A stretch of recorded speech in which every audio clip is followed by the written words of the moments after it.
Hello and welcome, everybody.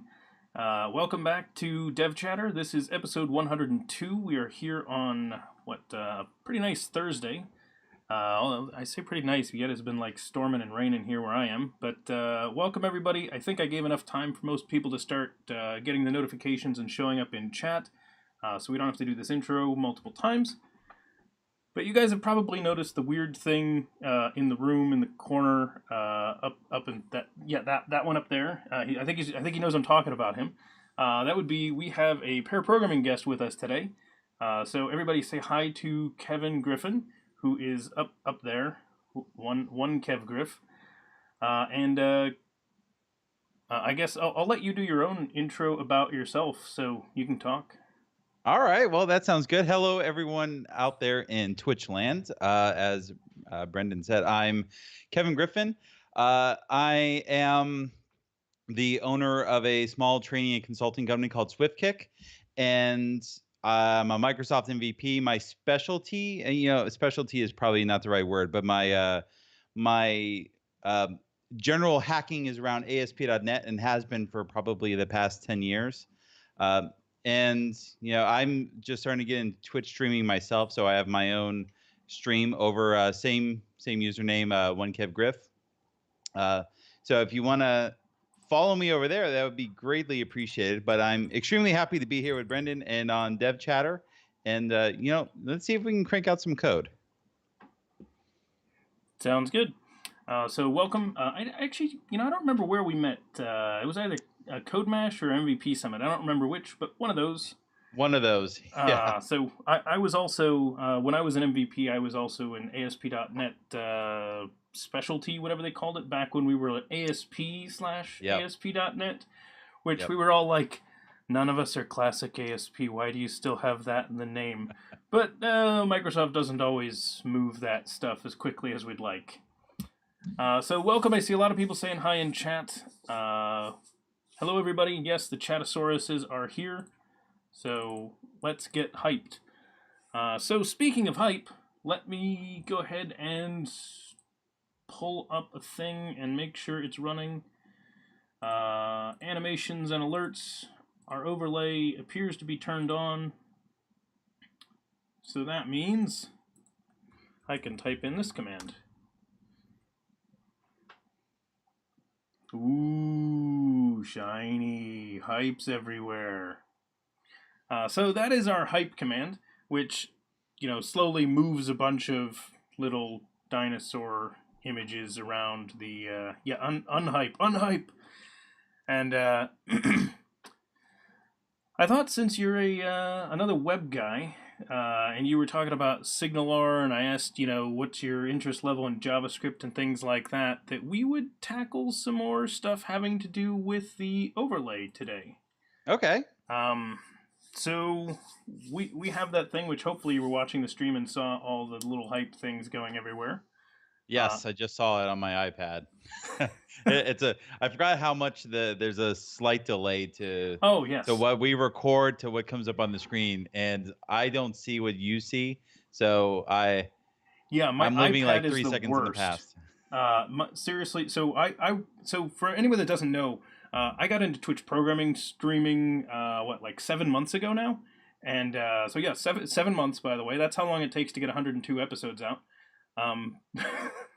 But anyway, so long before that, I've actually been a Twitch viewer for years, and I watch a lot of Twitch gaming streams and things like that. And so the part that's really weird is the delay between all of your different devices is different too. So like my iPad, for some reason, I have an old one, is like a 20-second delay if I'm watching on that. It is just really, really bad. And then like my phone's like a few seconds, my computer's like less than a second now. It's super weird. So oh my gosh. If anyone's in chat is ever talking to us and we don't respond to you right away or things like that, just know that like you might be on a massive delay or something. So you asked about something we said 20 seconds ago. So I just did a test. I wiped I stroked my goatee, and then I was watching it on the stream. And you're right, it took about 20 seconds. That was a very good lag. Yeah. I thought I missed it, but wow. Nope. That's really how long it took. It's crazy how long it actually takes for some of those to get there. So if we're ever delayed, there's that kind of stuff. It's kind of weird. Anyway, so right now we've got that hype thing. What we talked about a couple of different things we could trigger. We talked about having other animations, maybe having different speeds, other things like that. What do you feeling anything specific, Kevin? Yeah, that's the hard part. Is I have a little bit of experience with your project from the couple times I've tuned in, but I've missed several episodes along the way, so it almost feels like I'm coming in fresh. Let's see. So a couple of different hypes. We could probably work on that. Various different hype type things. So Okay. what do we want to hype about? What are common things a stream would hype would be S&B. So my plan on the voting overlay is we could work on that one, but I was thinking of delaying that one until we had the notifications. So I was going to do the notifications with that one, so we could pop up the little, so-and-so voted, so-and-so voted. But I figured this one we could do something like, sub-hype or other things like that, or even like some derp hypes and fails like that. Wondered if we should move the stuff differently based on that. I don't know. We'll figure it out. Okay, so I think you've seen the pieces, Kevin, right? Like the hubs and the calls from JavaScript and everything. Are you following me on? Yeah, I'm on your live share, watching, seeing what you see. Okay, sounds good. I wasn't sure if you were following me or not. Yep. Okay, so overlay.js is like the main thing that we have. I kind of think we should move this. If we're going to add additional animations, my thought here is that overlay is not the thing that should be managing animations, where it has that code right now. Yeah. I'm assuming we should break out a module for the animation type things that we're going to do. So maybe pull out an animation module to begin with. Yeah. So I'm going to show a little bit of my ignorance of your overall project. So when you have overlay, though, my understanding of how elements are put onto the screen with OBS, is that overlaying the entire screen, or is it overlaying a specific portion of the screen? So this is actually what we're looking at right now. I just pulled it up on there. So in like 20 seconds, you'll see it on your iPad. Okay. So this is the overlay. That selected area right there, that I see it. Yep. block, that's the overlay, taking 1920 by 1080 worth of space on the screen. So, gotcha.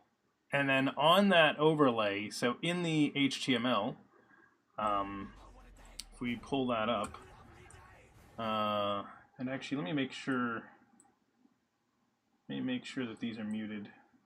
Because the thought process I had for the reasons why you might want to separate it out is if you didn't want to have everything in just one big block and you wanted to have multiple elements that you could turn on and off, and not you're going to have a more controlled connection back to the server via SignalR by if we did multiple pages. Yeah. Yep. I have debated that. So I definitely need one that's the whole thing that we've got here. So the idea being like one that could take up the whole space, and the hype goes everywhere, right? Yep. So we need one that's the full thing. But yeah, I agree. I'm thinking about so this section that's right below Visual Studio here and next to me. I want to put stuff in that.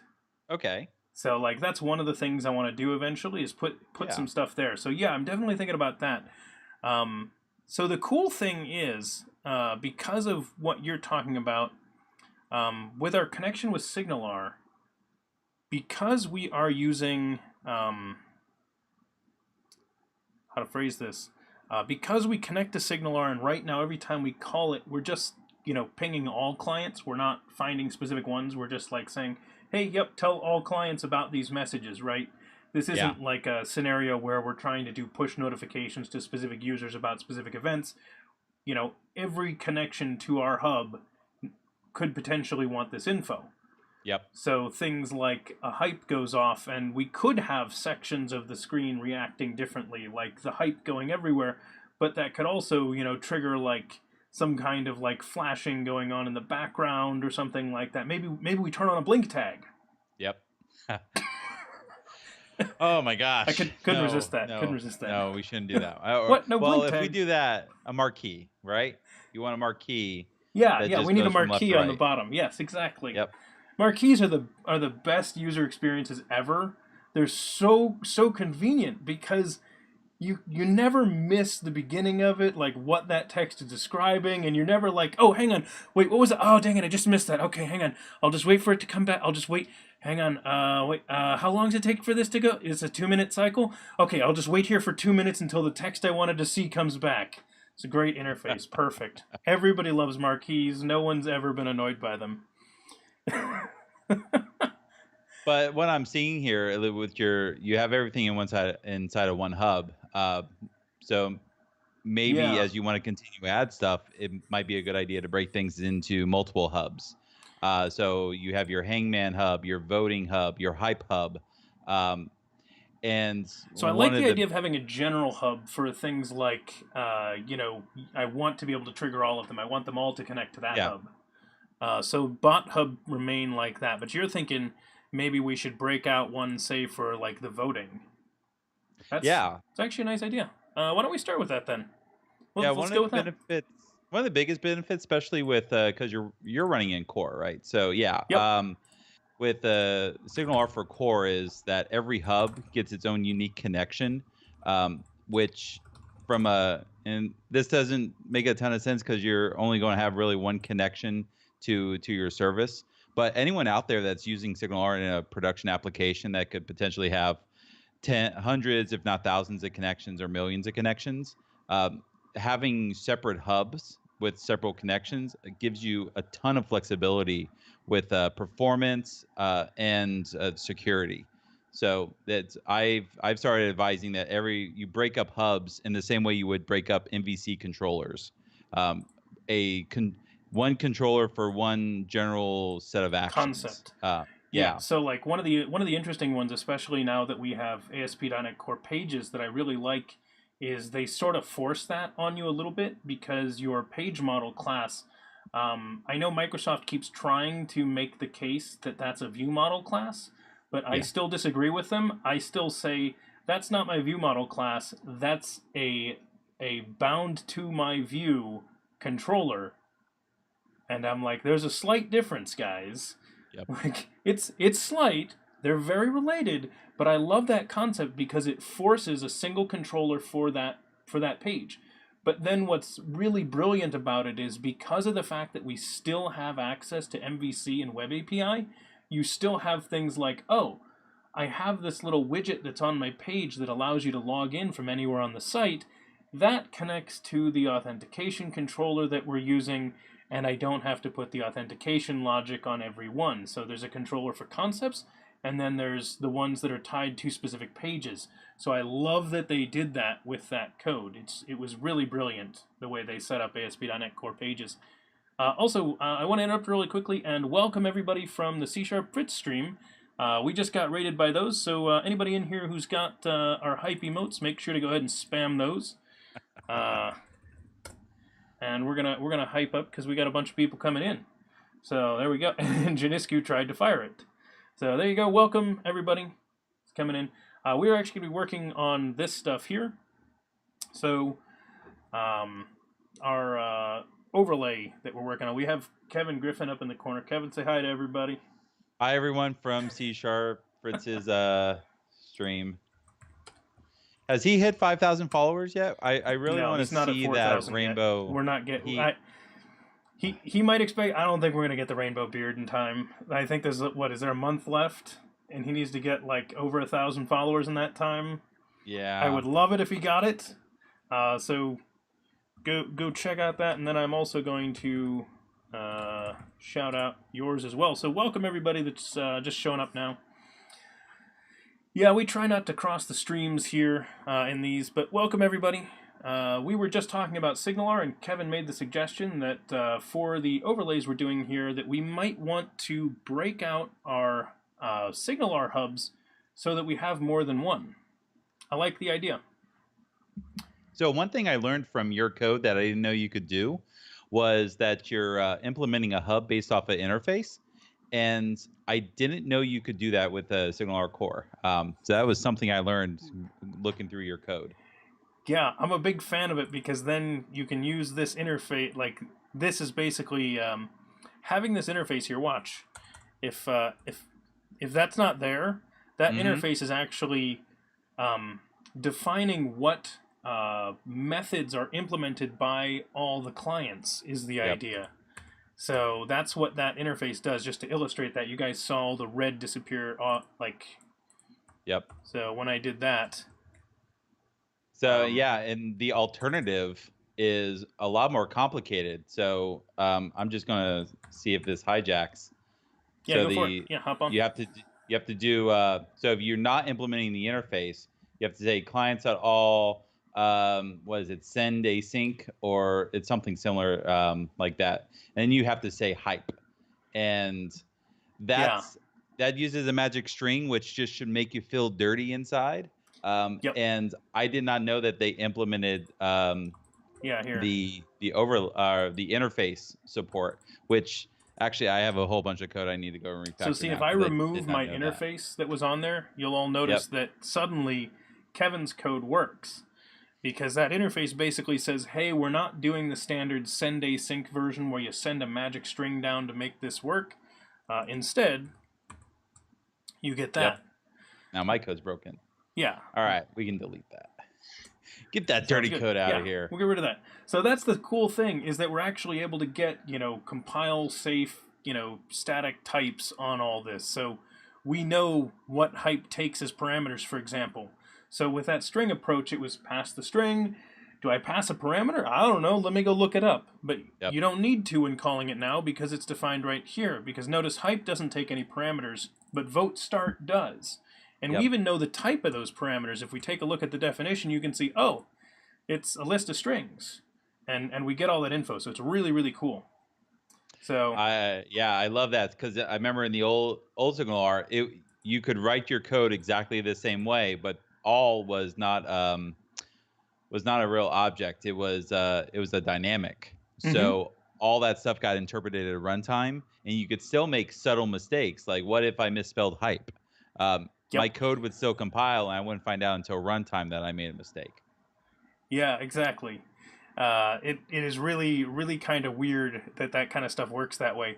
I ran into something recently. Oh, right. Okay, so on the C# side, we get all these nice protections from this stuff, right? And we send messages down. I ran into something that was really, really annoying. And this is totally my fault. As it turns out, SignalR was smarter than I was.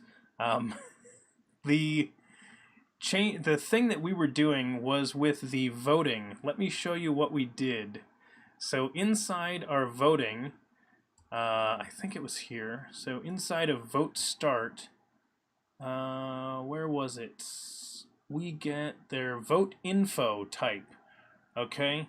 So when someone votes on one of the polls that we do in the chat, so we can start up a vote and everybody can vote on things and we can keep track of that. We display it up on the screen. Works pretty well. It's not done yet, but it's getting there. And what I did at first was I said, oh, this is coming from the C#, and following C# conventions, I had a capital V on this letter, and so I was like, okay, I did that. I tried to run it. It didn't connect. Because, as it turns out, they automatically translated from the conventions used in C#, where you have the property starting with a capital letter, to the lowercase letter that's the convention used by JavaScript. And so I was like, wow, you guys actually thought of that and translated them in SignalR when you converted the data. That was brilliant. And that particular feature, it's not a problem anymore, but there was a problem where every other release would break that. So I had some builds where I would update SignalR and all of a sudden camel casing wasn't in effect anymore. I'd have to go manually add the formatter for camel casing, and I'm glad they're consistent now because that helps a ton. Oh yeah, yeah. Okay, so your suggestion was we break this out into a separate hub, and possibly specific. We'll start with the voting hub then, because that seems to make sense to me. So I try to keep all my dependencies in nice projects where they belong. So one thing you're going to find, I don't know if you noticed this, but my bot hub project is not actually in our web project. It is in a, I mean, it's a web project, but it is actually just a class library where I put things that have a web dependency, but are not really the website itself. So I put things like my hubs and things like, oh, you're using ASP.NET caching. Well, you don't really have to do with web. You're really just using web libraries. So you're not really part of the website. And I know that there is a URL for the bot hub, but it really feels more like a communication tool than part of the site itself. Yeah. So that's why I put it here. I'm a little weird like that. I like separating my code into nice, convenient places. Okay, so let's make a hub. Let's do it. Do you wanna drive on this part, or do you want me to drive on this part? I can drive on it. Give this a go. I'll get you the file first. That way we don't it shouldn't have any problems with it, but we'll make that. So I'll do voting hub and pass this over into a new file and let you grab hold of that. Okay. Alrighty. You're it. Okay, well, this is actually should be pretty simple. We might want to talk about, do we want to update the interface? So do we want to break out our interfaces? I don't think that's necessary in this case.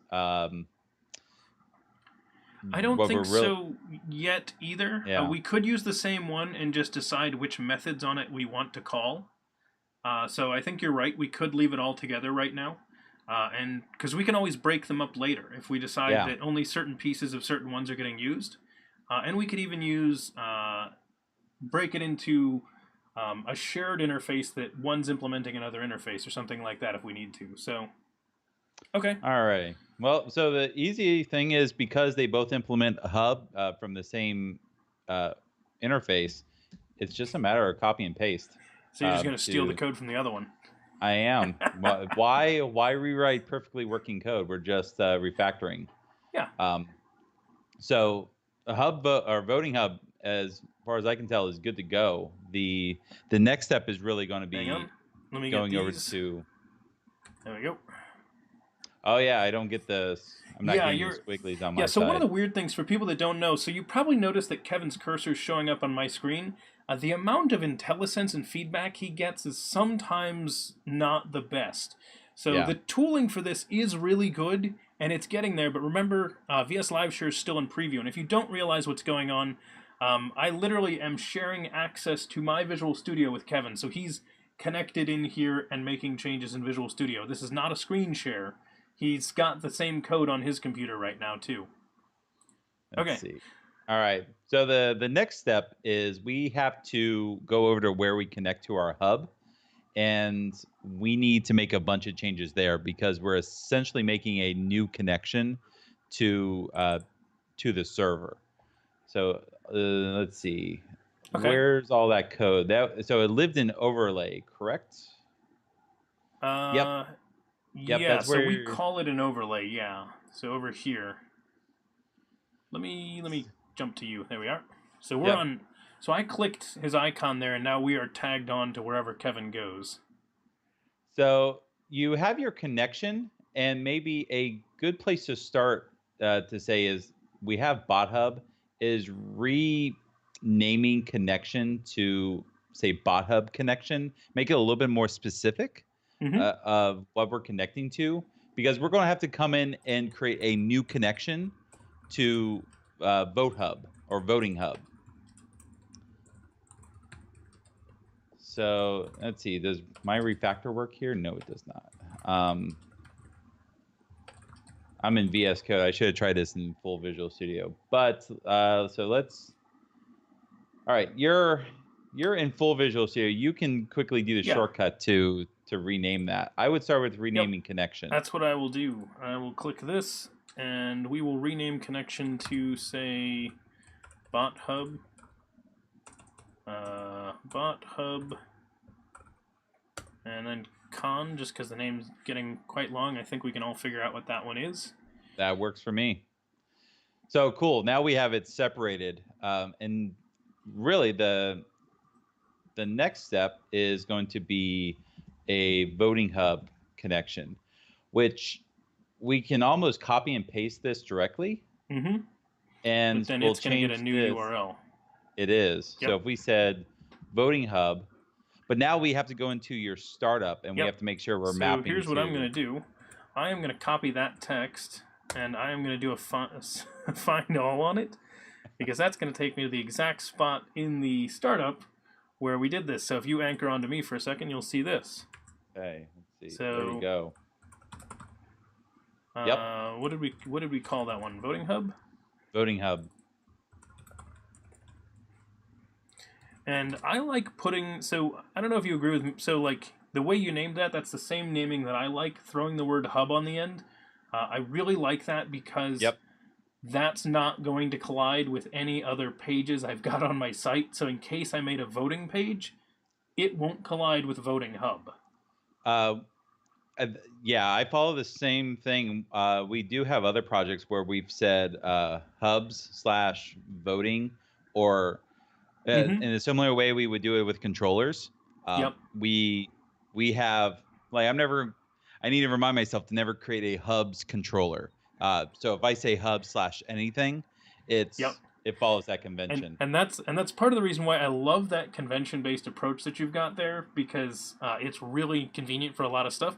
And the only challenge with it is that hub might get used. It could be, Yeah, like it might. It's not likely, but I have worked on a project for, you're going to love this. It was a project for funeral homes, and so they had services. So services was one of their domain terms, and so you'd be like, okay, wait, hang on. That word says service. Is that talking about like a service like a web service, or like a service like a domain service, or does it mean funeral service? And the problem is it might mean a different thing in different places in the code. And you're like, wow, this domain is really hard to program in. I'm sure. Yeah. I've had similar issues with like user members. It's just you have some of these generic names that are used by different domains, and they mean something to us and they mean something different to someone else, and it's very difficult when you go in and start doing that work. Services. I've had that. I've had that, and that's my first instinct is services or service. And as soon as you write that, you just stop and go, nope, that's not the correct answer. Yeah, a service repo controller. Exactly. That's what we need. Okay, so I changed out the hub connection that we use to connect to here on the JavaScript in the overlay.js file. So we're now using this new one. Now we need to make that one actually work. Yep. Because what I was doing to reduce the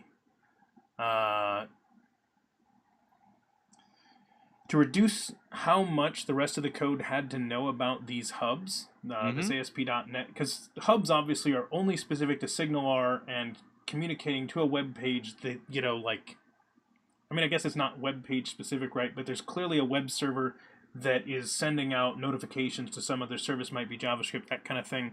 That doesn't seem like the kind of thing we want bleeding through the rest of our project. So it's not in our core of our project. So that dependency isn't there. So to get around it, I wrapped this with another class that I called Bot Hub Overlay Notifications, it looks like. I couldn't remember the name. Okay. And is that same interface? Or is that a different interface? Overlay display, overlay notifications, that's a different interface. So Now the idea is all the rest of the code depends on this interface, and we use this at runtime. Yep. So our options here, we have, so the easiest way to make it work today without doing any extra work is this. I assume you're following me right now. Yep, I'm watching you. Cool. So make one for bot hub, and then another one for voting hub. Yeah. Yeah. So if we just add in the extra parameter, we sort of get around that, and then we can break these apart later. So we'll call this the bot hub context, and then this one will be the voting hub context once I change its type. So that'll be a voting hub, and and here's the neat thing about this hub context concept that we're using here. This basically says, hey, we're gonna have a hub object here, and it's gonna be of this type, and it's going to it's going to be using this interface for its clients. So kind of like how we did the bot hub of type thing. This is the same concept, except we also get away with using an iHub context interface here. It's kind of weird. So let's set these. We're going to change that there. And then we're going to add this one in as a new field and rename the starting one from internal context to bot hub context to match our other naming.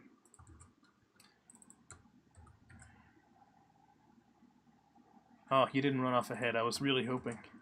Oh, you go off and do all the work. Sorry. What? Copy paste one thing 3 times? Yeah, all the work. Kevin's like here. He's like, man, I'm not. What do you mean run on my own? It's not like I'm connected in.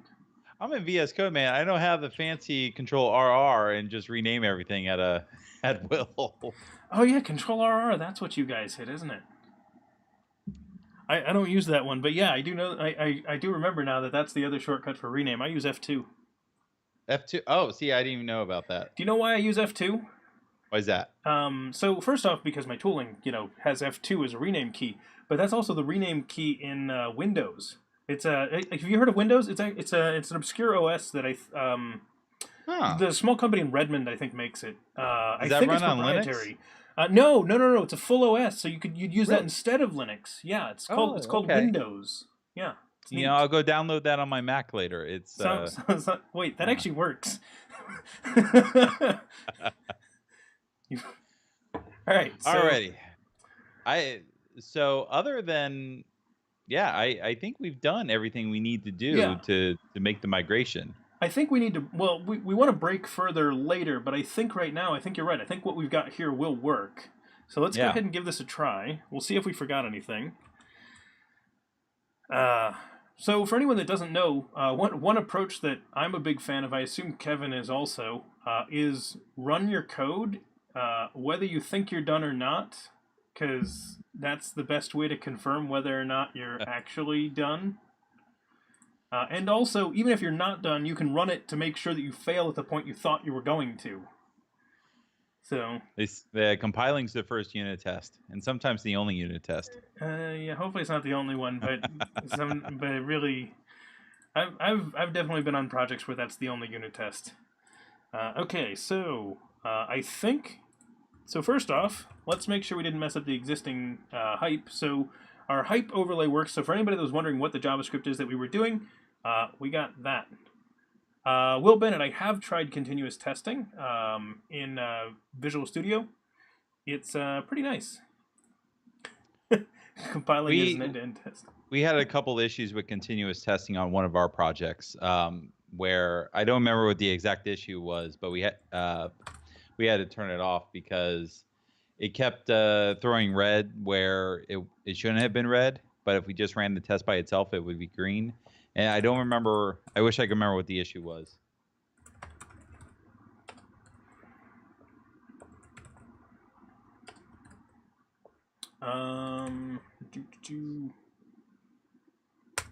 Okay, so ooh, didn't work.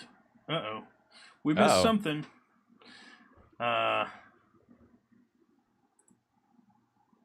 We'll find out in a moment. But here's what we're gonna do. What's the thing? It's forget what URL this is running on. So while you guys vote, I'm going to figure out what URL we're going to be on here. It's that one. Overlay. And I'm going to pull up the debugger here because I'm hoping to catch someone's vote while it's happening. I brought up Twitch on my other machine so I can I can see in more real time.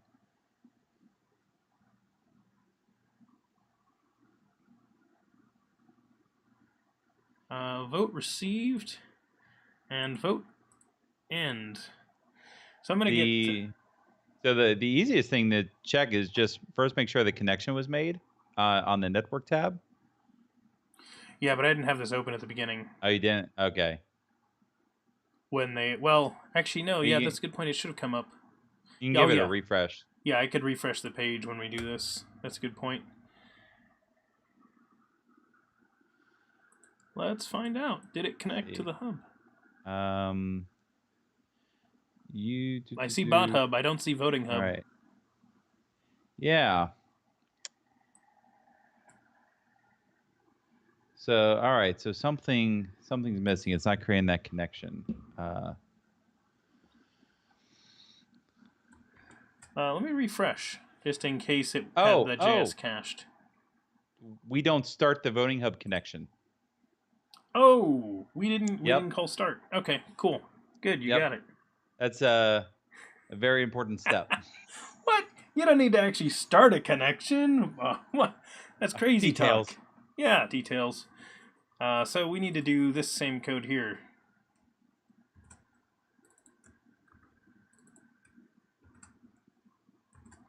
There we go. All right. There we go. There's the connection. Yep. Cool. Yep. So now it probably works. So let's go ahead and do this. Vote Finn. Fail wins with 1 vote. Only 1 person voted? Legitimately voted? What? That doesn't make sense. 2 people voted. Didn't Will vote? Yeah, Will voted. And SNB voted. Bennett voted for Derp again? Deba? What? Huh. Well, I'm confused. I forgot to... Yeah, that's right. Clearly, we have that thing. All votes from Will Bennett, those just get cleared out of the system. We have that hard-coded in there. I forgot about that. We don't actually have that in there. That was a joke. Oh. I was going to say, I've seen worse. Yeah. Well, we do actually have some... commands in the bot there specific to people that are regulars in our chat. Like that one. So let's do a new vote. So vote new. Let's see. Subhype, fail, and derp. Okay, so there we go. We have a double because one's on that, and one's actually in the overlay. So notice the one that's above my head, not the one on the browser page. The browser page one is, obviously connected to the same thing. But the neat part is, if you guys start voting, if we wired that up right, which it doesn't seem that we did, we're not getting our votes. Why aren't we getting our votes?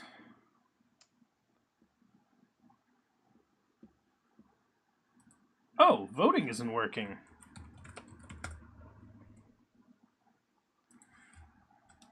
So, like I said, it should just be easy to move all that code out, right? Yeah, actually, this seems different, because this doesn't have to do with the overlay, I don't think. So, let's try that again. But this time, with more working code. Vote 1. Okay, it's working now, I think. Oh, no, it didn't update on the screen, though. Oh, because I didn't restart it. That's my bad. That's so one of the things I need to figure out is how to reconnect. So I need on the JavaScript side, if I restarted the server, I want to get that to notice and reconnect. So I almost want it to have like a ping going back up and just saying, hey, am I still connected? If I'm not, reconnect me. So on our hubs, we can capture the close event. and we can automatically reestablish that connection. SignalR there's supposed to be retry logic built into it already, but that's been hit or miss on a lot of my projects. Yeah. Hang on, vote end. Sorry guys. Oh, Subhype won that time. That's cool. So let's try it this time. There we go. Okay, now it's updating. So, updating on the actual screen above my head, so that's better. That's good. Yeah, see, Will, you ask it nicely, and it accepts your vote. That's a good question, Nightmare. For Kevin. What's do you that? know if the will that catch an abnormal termination, so an exceptional case of some kind? It will. So what we could do is I'm going to the docs real fast to make sure Yeah. I'm getting my what is it, docs.microsoft. So what we could do is in our overlay JS, let me find JavaScript client. I need to find the, all right, I'm gonna guess off the top of my head and I'll go find it if, oh wait, here we go. The API browser. All right, not what I want. You know how you can never find what you want in the docs? It's, all right. So let's say, for example, let's do BotHub first. Okay. And so BotHub connection, you use on for all your standard events that you get from the server, but there's a special one called on close. And on close should fire whenever there's any termination of the connection. So if it's abnormal, meaning what if your process crashes, your server process, or what if the server terminates the connection? A variety of things can go wrong. On close is when the WebSocket or it should be when the WebSocket terminates. If you're not using WebSockets, so you're using long polling or something similar, I don't remember off the top of my head if that fires or not. But the to do here is to reconnect, which for us, I don't know if they fixed this bug. Yeah, I saw that when I was looking around. Is that there were there were some issues in the ASP.NET GitHub about some kind of SignalR connection issue. So this is a hard thing to test for. You have to simulate the process shutting down to catch the error. But the way it used to work is that if you try to call start on a connection, even after that connection's been closed, it will throw an error, which means you have to recreate your connection from scratch, and also means you have to reconnect or recreate all your events. I think they fixed that. I am pretty sure they fixed that. That doesn't seem like something they would just let linger forever. Yeah. So I believe that just calling start again would help fix that problem. The question here is that when it closes, if it's not open again, yeah, if we just immediately call start, is it going to succeed or is that going to fail? It will try again. So this won't work as a copy and paste because you have a case here where this could fail. What we do in our production projects is all the hub and all of its events, they're in their own little service, and we have logic in there. Our start is in its own function, and we have timeouts that say, all right, if I lose my connection or if my connection fails, let's wait 5 seconds and try again. And it's sort of the Gmail approach. You know how if Gmail disconnects from the internet, it'll try in 1 second, then it tries in 2, then it tries in 4, and it just keeps incrementing the timeout. So it's not bombarding the server with requests. We do something similar.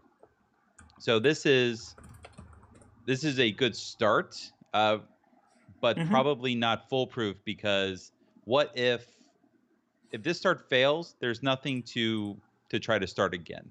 We would have to add another line in the error report the error, and then try to start the connection one more time. Exactly. So let me take a look at this. So hub connection, where's the JavaScript actual connection? Connection with URL configure logging with URL.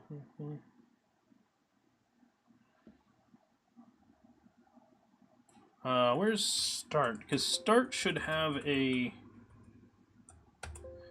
They should have a parameter on start, right? Oh, there's catch and error. Okay, right. So we would want to catch an error. Yeah. Okay. So what we do, so catch would work. Typically, we do a then. So we have success, and then you have failure. But it's standard promises. So catch works as well. Okay. Well, we can do it that way. I don't mind that. So if I just copy and paste all this goodness over, that should be able to go to the error side. Yep. Let's delete some of that. Make sure all my things line up. One of the nice things for all of us C# devs out here is when they added the same fat arrow syntax. It's like JavaScript and C# got the same fat arrow syntax for this stuff, and we're like, oh, cool. Equals greater than. Perfect. I know how to use that. All right, let's... I mean, there's some weirdness with how they scoped everything, but at the same time, it's like, oh, good, it's the same syntax. I don't get any weirdness here. So one of the things I would probably do in this case, so you're inside your window on load. I forgot. In JavaScript, can we just do...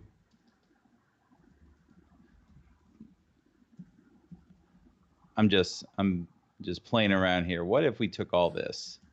Because we do this in multiple places. Mm-hmm. Yep. And so start voting hub. Which could then involve all the on connections. Yeah. So I'll steal these and add them. Well, I don't think we need to do that. Because the start would still have been wired up because it's the same object. Yep. Clever. So assuming all this still works. Okay, so this line would go away. Well, I'm doing bot hub at the moment. So you're doing bot hub first. Okay. We do that one first. Yep. And then down here, we could say on close, let's set timeout.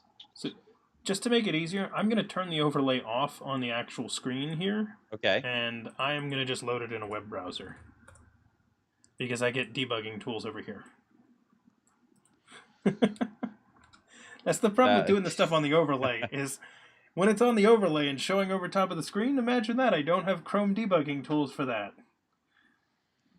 So on close, we'll attempt the reconnection within 5 seconds.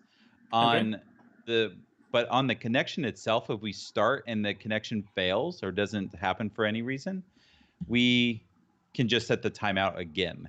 So let's recall ourselves. It's somewhat recursive, but eventually we'll get a connection and everything will be fine. But let's recall ourselves in 5 seconds if there's an error connecting. And let's do the same thing for the voting hub. Yeah.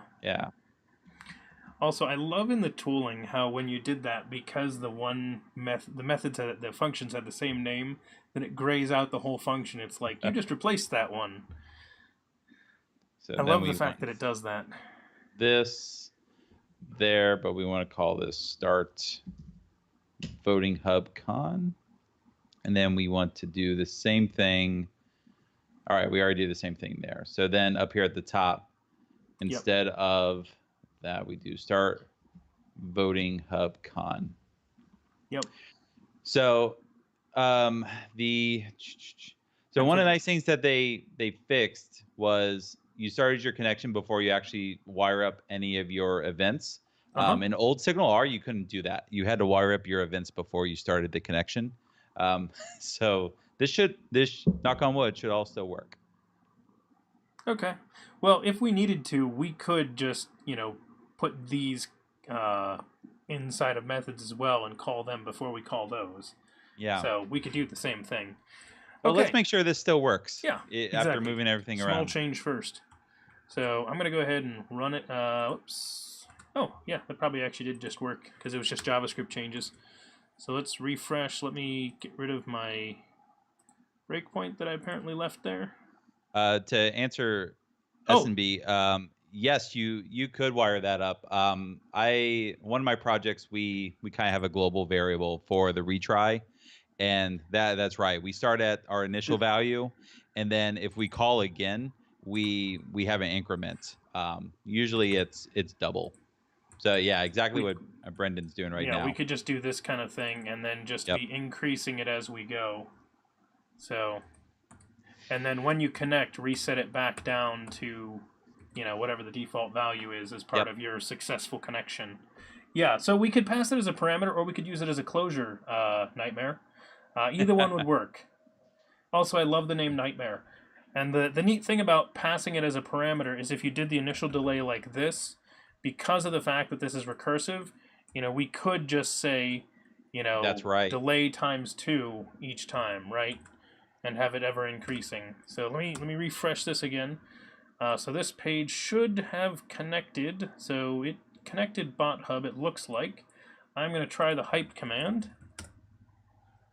So hype works, and here's what I'm going to do. I am going to kill the web server. So web server's dead. So if I try the hype command now, because the web server's not running. And in your network tab, if you filter on WebSockets, we should be able to see the connections. Well, we see them now. But hang on. So I have this. Negotiating. Once that reloads over there, we know that the server's back up. Once that page loads. Oh, it's trying to get the chatter interface, I think, again. Hang on. It takes a while sometimes to connect to Twitch. One of the APIs can take like 5 seconds to connect. So I'm going to do this. They can stream 1080p video with 2-second delay, but they can't stream chat information in real time. Come on. There we go. Okay, cool. So this page, I have not reloaded this page. We have an error. What's our error? Our error is on error. Yeah, but that's fine. That was when did the connection start? Let's find out. So on, the network tab should show you all the connection attempts. But look, it ran. Cool. It's back up, and that's running again. So that means that seemed to work. Yep. We should have a second. Oh, there's the second connection right there. Cool. That is exactly what you want to see. Yeah. So it reconnects and gets going again. So that is nice. What are these errors, I wonder? Failed to compile and negotiate. Oh yeah, of course the WebSocket closed. I kind of shut down the bot. Let me do something that'll actually require a restart of the server when we do this. So I am going to just add new empty lines here, which will trigger a rebuild of the project. So there we go. It disconnected. So that was our error message. This is the one we're on. Yep, that's what you usually see. And I may have cleared it out before after the WebSocket came in. I can't tell. Oh, and there it goes. So it is reconnected again. So nice. I'm gonna take out my yays. Yeah, but your yays are in there. Yeah. So because we're seeing them, we know it's working. Yep. Because we have multiple yays in there since that error came up. Because that was the disconnect. And then there is a yay inside of Bot Hub and a yay at connecting to Voting Hub. So both of them reconnected. So that's actually perfect. Yeah. So awesome. The only thing I'm not sure of is... I don't like our errors. Yeah. But okay, sorry, what were you not sure of? So one of the things to keep in mind with SignalR is we always hope that we are using WebSockets, but the worst case scenario is that you might be doing long polling or something in between, like server sent events. I don't think they support forever frame anymore, but when I'm not sure how on close works when you're in a long polling situation. So I don't know how SignalR handles that, because essentially every connection closes, but it's not a type of close where the connection is severed, because it automatically reestablishes itself. So that's something I would need to do a little bit more research on, is if you're in a long polling situation, how does on-close work compared to a WebSocket connection? So anyone out there doing SignalR, just one of those little things to keep in the back of your head.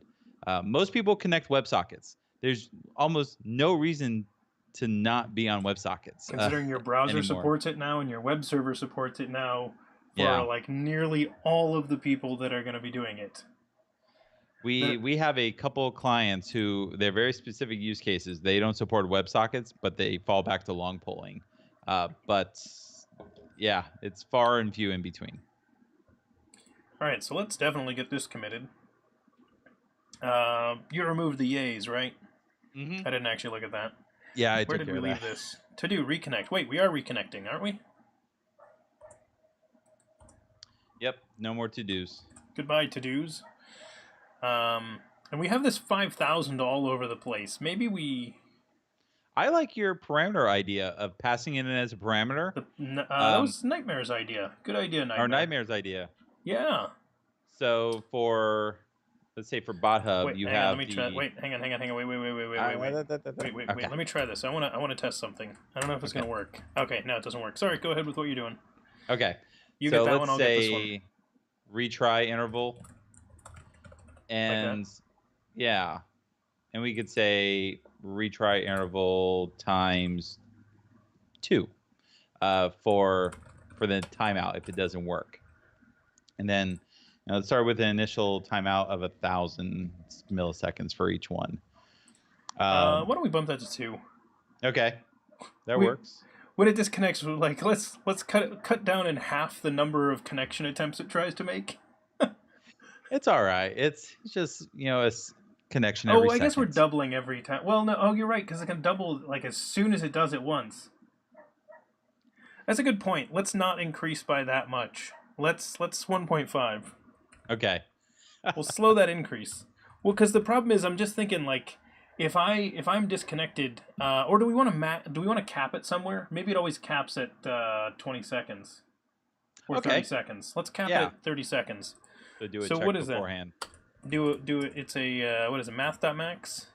Oh my gosh, you're getting fancy. That's not what isn't it? Isn't it math.max?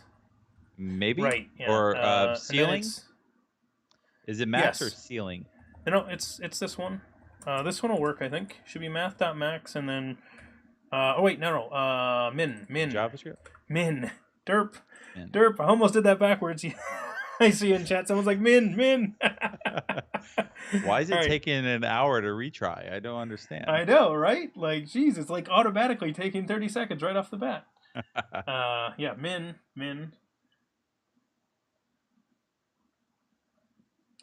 Let's see, min. Now that's what I call redundant code. Yeah, Pyro. We can definitely turn this into the same thing. Because this code's actually pretty much the same, so we should remove the duplication here. Because this is identical. Let's make sure. Let's wire this together in the other one as well and make sure they work. Right? So we have those connections. Now this also being that, I think that should be, this should be a variable. I agree. Retry interval.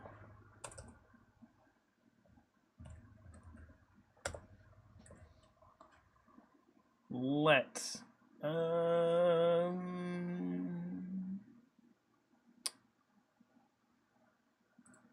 ooh, what's that gonna do when I just to test this? Yeah, I was thinking about the scoping myself. I think function scoping takes over on line 44 and 52, but it's honestly one of those things I never remember. I think it does here too, but What do you think, chat?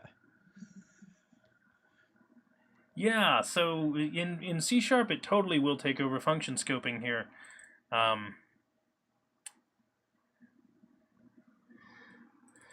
Well, I know I can use this down here. Let's just solve it this way. Let's say default. Oh, my tooling tells me which side this goes on. I just hit the rename, and it's only renaming the ones out here. Default retry, maybe starting retry interval. Okay.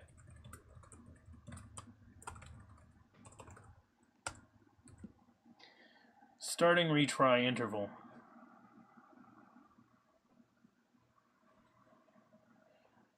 That ought to work. Yeah, exactly, Nightmare. I did do different ones, but it is a very important question still, because that kind of thing could come up. So even if we're not going to leave the code that way, I still like the idea of thinking about it. Yep. And how it's going to work. Okay, so realistically, these are the exact same methods, so we want them fixed as well, but let's run our code first. It is separate. Yes, Will Bennett, it seems to be. Why not constant min starting retry interval? Thanks, Pyro. That's a great name. We'll use that. Doing well. Welcome back. All right, so I'm going to refresh this because we have new JavaScript code, and I'm going to pull up our... Why is that there? Get out of here. So we're on the network tab right now, and if I were to make a change over here, say add some new lines and delete them, and rerun the site, what we should get over here is it should try to, oh, yep, see, there it goes. It retried and reconnected. So that does work. Now I'm going to try shutting it off for a little bit and see what those retries do. Because we should see in the network tab, we should see it trying to make the connection every once in a while. So I will stop the site manually. Reusing the variable names would have been fine, but it's called shadowing, and most linters will warn against it. Yes, CM Griffin, yes, exactly. Everything should tell you not to do that. Constant min starting retry interval. It's a constant after all. Oh, thanks, Simon. Much appreciated. So I'm concerned. It doesn't look like we have a retry. Well, it says we've got something going on. Yeah. Did you shut down the entire process? Negotiate. All right, there fail. It failed. There we go. There we go. It's taking slightly longer each time. Yeah, we're seeing it come in and try. I can't tell if it's actually slowing down at all.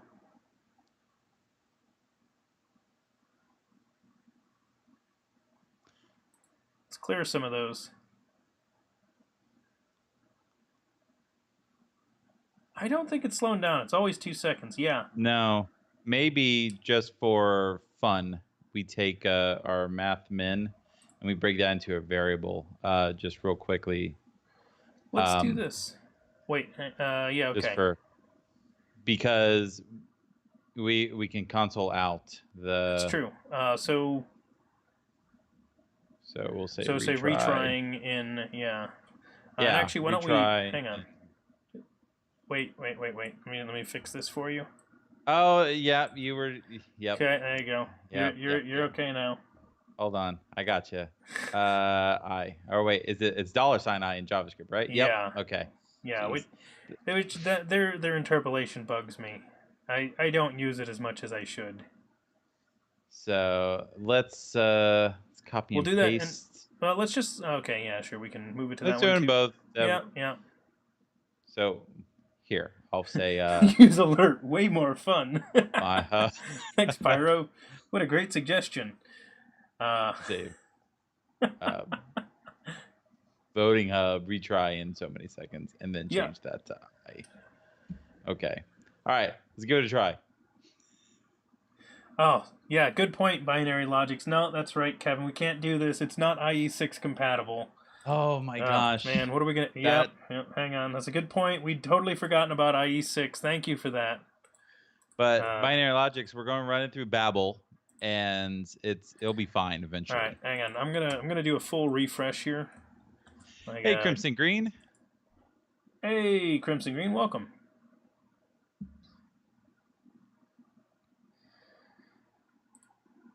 Hey, Kevin, I can't remember. I know you make it over for CodeMash some years. Do you ever make it over for Stir Trek? I've never been able to go to Stir Trek. It's always been a timing thing for me. Okay. But, you know, every year I have that goal of submitting, getting accepted, and heading out there. Okay, so Hype is working. I can see that coming in. So we are connected. That's good. Next thing I want to do is I want to stop that web server again. Stop the site. There it goes. Now we should see in our network tab. There's our attempt again. Yep. Can you hit escape to bring up your console too? Oh, yeah. So we can see network and console on the same screen? Yep, sorry about that. All right. Bad. Why isn't it retrying yet? Makes me wonder if... All right. Oh, retrying in NAN. Well, we found out what the problem was. So, we NANed that. Oh, we didn't pass... Yes, we did. No, we use this retry interval. Yeah. So let me do this real fast and make sure I wasn't like really, really stupid. So here's what I'm going to do. I'm going to start up the site again, just so that the errors stop. And I'm going to try running that code in the console and just see if I borked the syntax or something. So it should have connected there. But anyway, let's clear the console. We're going to clear the network tab. Math interval. Okay, so let's set retry interval. So I'm going to let retry interval equal 5,000. And then... what's NAN times 1.5? So that works just fine. So I'm wondering if are we passing NAN in? we must be passing in NAN, because this works fine, because see, then it caps at 30,000. Yep. Almost immediately it caps at 30,000, so that works perfectly. So we must be passing in a NAN somewhere. So where did that NAN come from? Starting... Oh!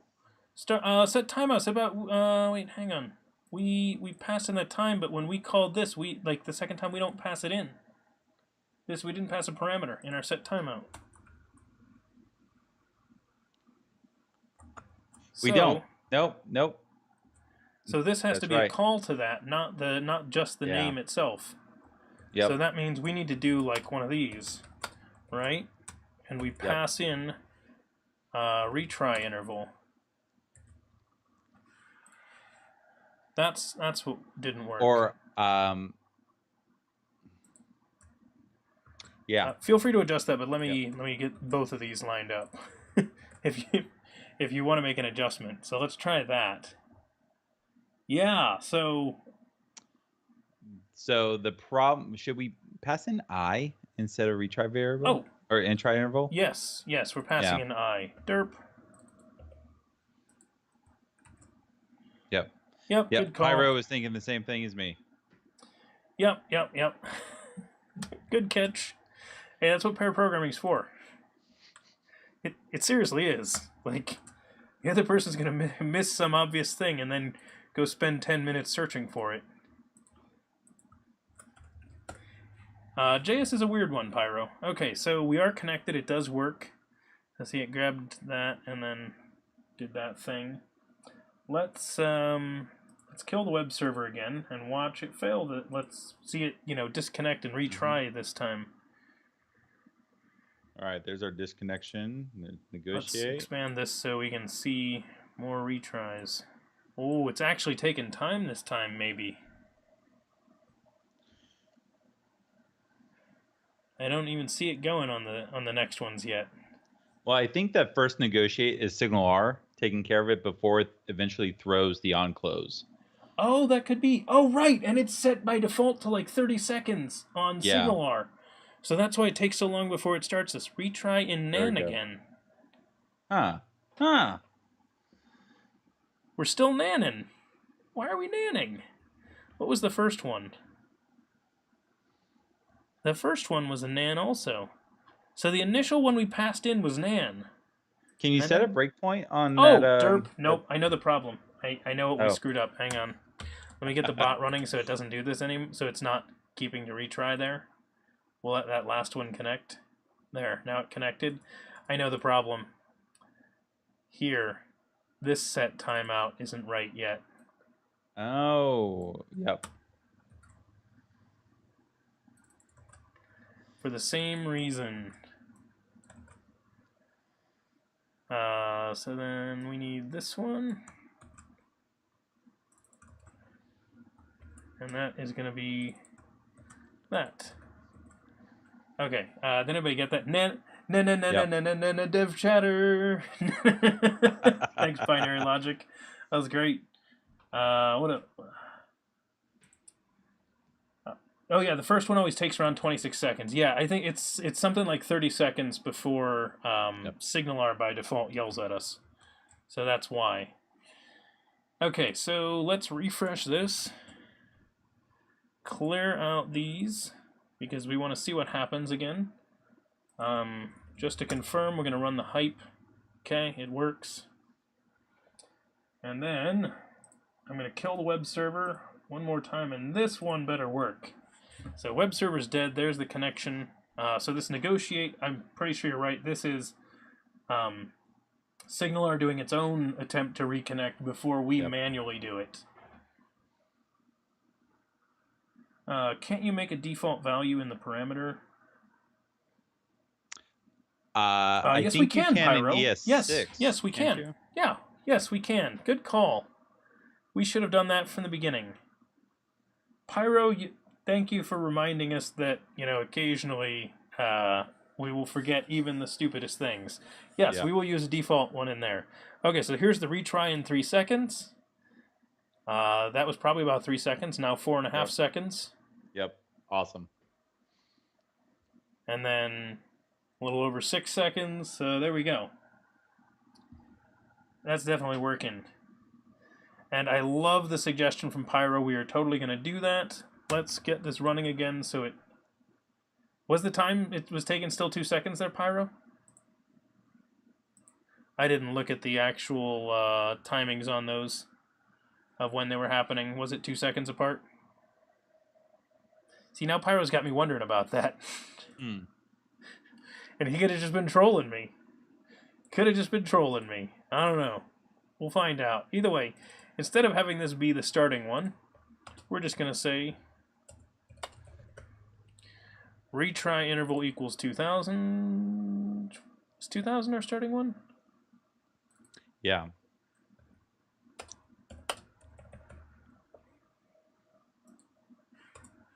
So I'm not even going to pass these in here then, because we have defaults. But does IE6 support that? Yeah, it's a good thing we don't actually need to support IE6. Yeah. I mean, you can never be too careful. All right, so then we would end up with needing to set the timeout here, which I guess we could just set, and we can decide later if we want to pull this one out as a constant.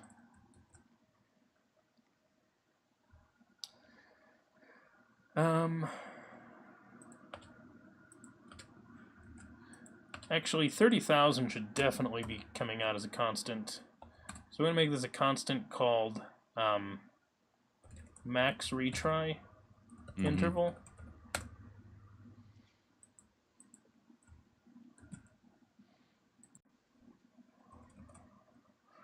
So we'll pull that 30,000 out so that it's not there.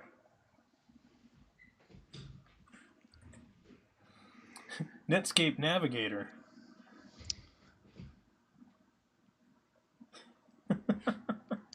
Okay. Let's actually go check, because Pyro got me. Why not constant retry delay value? Well, because I use C# const variable naming conventions in C# and JavaScript ones in JavaScript. And as far as I know, they don't use the caps with underscores. But who knows, I'm a C# dev, so maybe I'm wrong.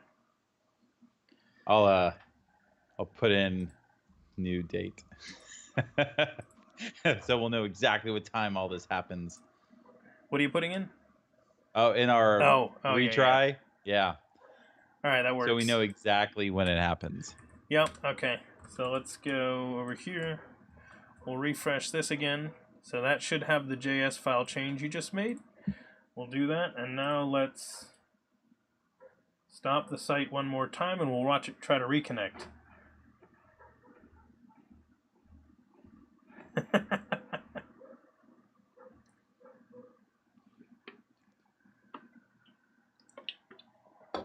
So Will, the caps with underscores that we're talking about for variable naming, that is actually one of the conventions, a fairly common one even in C#. So there are a lot of C# devs that do that one. I don't mind it as long as it's, not a ginormous name. No, Crimson Green. As I mentioned before, and I apologize to your Kevin because I got to click a button right now. And is it true that you lost your Pepsi endorsement? I hadn't heard that. And you and I are back now. I've done clicking the button. I don't know if you can see on your iPad what's going on, but I don't remember what that's from. But watching this, how long is that taking? 2117 to 2127 to that was a 15-second delay there from 21 to from 27 to 44, right? Ish. Yeah, I think it's working the way we expect it to. That's not a 2-second one. Time is still 2 seconds. Oh, that's 2 seconds trying to connect. Oh, yeah. Sorry, Pyro. That's the amount of time it's taking to connect, not the amount of time between the retries. If we look down here at the time that we're printing out in the console, right here that Kevin added, you'll notice that this is next going to go at about 22:39. So at 22:39, that's when we're going to see the next one in there. Yeah, so the connection attempt is a 2-second attempt, and then the retry is going to be in 30 seconds when it tries again. So, okay, so it wasn't 39, it was 41. Because of the 2 seconds. So it waits until it fails the 2 seconds, and then it retries, and so that's what's happening. So there you go. Okay, looks like it is working the way we expect, so let's bring the server back up. So the point of this is that when the overlay is running, and it's up here on this screen around me, we want it to retry because I'm going to be restarting the bot the whole time, and I don't want to have to go in and refresh that page just to reconnect. Yep. Because we know we have a very inconsistent connection because some dev keeps compiling. What's his problem? Okay. So a crazy thing we do, I have one project where it's older SignalR, and we need to force a refresh whenever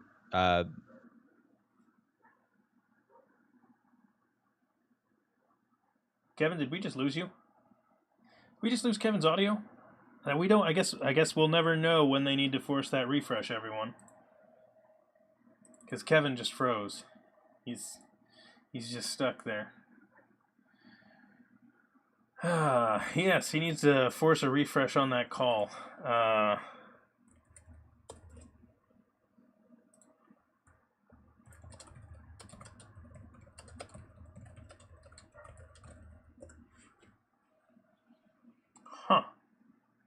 Neat. Change his delay value. He's just thinking really hard. Kevin just needs to make sure he gets he wants to make sure he describes the scenario perfectly. Oh, and there you go. There's the drop. Okay. Call ended. Well, Skype wants to know, guys. Here's the question: how would I rate that Skype call, the one that just disconnected?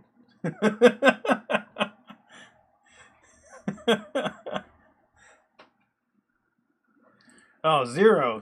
Okay, so people want me to go. Is 0 an option? I guess I have to do 1. You in here? Let's find out if he's in here. I don't know. Yeah, so we're going with 1. Video stopped unexpectedly. Call video.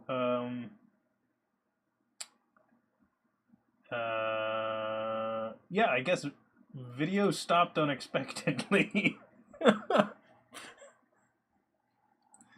Yes, the lowest option available for the call that just suddenly disconnects mid-sentence. Huh. I will try calling him again. We'll see what happens. It says it's ringing. Not that I'm getting to hear it or anything. And while we wait for Kevin to get back on the line, I'll bring in some background audio. Because I'm sure you guys were all missing the... missing having the background audio there. Unavailable. Please leave a message after the beep. Well, that was fun. Huh. Well, that was a weird one. Anyway, we've got some audio back on, and Kevin will be a blue box for now until we can bring him back up, so I'll just hide him there. Kevin is screening his calls. Yes, well, oh man. Yeah, I just hate it when people break up with me over Skype. It's the worst. Okay, so what do you work on as a job? Sync stuff. I am an independent consultant. I do a lot of mentoring and training for various companies around the country/world.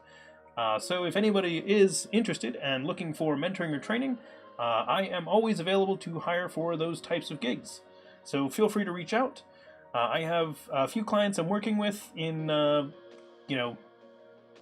usually around the US, but I do get other countries as well. Canada, for example. Let's see. Obviously, US is usually easier for me because the timing works out well because, I'm in, US time zones, but I can still work pretty well with Europeans as long as they're okay with me not being awake in the morning. Because I'm not awake in Europeans' mornings. That's crazy. That's when I'm sleeping. Okay, so we broke that code out, and make a whole bunch of noise and stuff if Kevin does appear in chat at some point. Let's actually turn the overlay back on. There we go. That should be our new overlay. Let's see. Can't you just hire me so I can watch the stream while being paid? Oh man, wouldn't that be great, Pyro?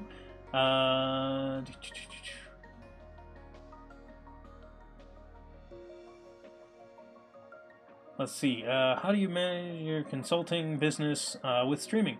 Oh, Ancient Coder. So, I guess the short answer is while I'm doing streaming stuff, I'm not consulting, so I just consult in my other hours. So, for example, I stream on Mondays, Tuesdays, Thursdays, and Saturdays.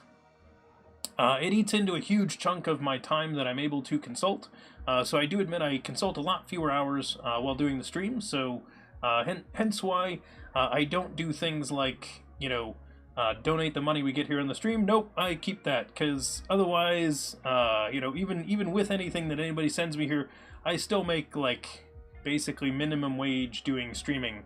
Far less than minimum wage. But, hey, maybe I'll turn it into something fun that is actually long-term. So, we'll see. Kevin is trying to get Skype to reconnect. Kevin, try a retry and set up an interval. Maybe do a recursive something to try and do the connection. Maybe increase the interval that you do to try to reconnect to Skype. Maybe increase it by like 50% each time, the interval that you wait there. Yes, we're still curious about the project. It's not you, it's me. Exactly, Will. Glad you like the streams, Ancient Coder. Have you tried turning it on? I think that's actually what he's trying. S&B, no, I don't think there are any Rockstar programming streamers on Twitch yet. If by Rockstar you mean people actually making enough money to just have that be their career, I don't believe there are any programming streamers, Twitch, YouTube, or anywhere else that are able to just cover their expenses on streaming alone. Although I think there are a lot of us that would like to. I would absolutely like to do that full time, but we'll see. Just lots of metal. Love it. Exactly. Yeah, so, and if anybody in here is interested in getting into streaming, we will gladly help you out with it. There are a bunch of us that are trying to promote the community. So one of the things that I really love is seeing how much it is growing. So the more people we bring into programming streaming, the better. Oh, very nice, Adrian Hall. Where do you work? That's actually really cool.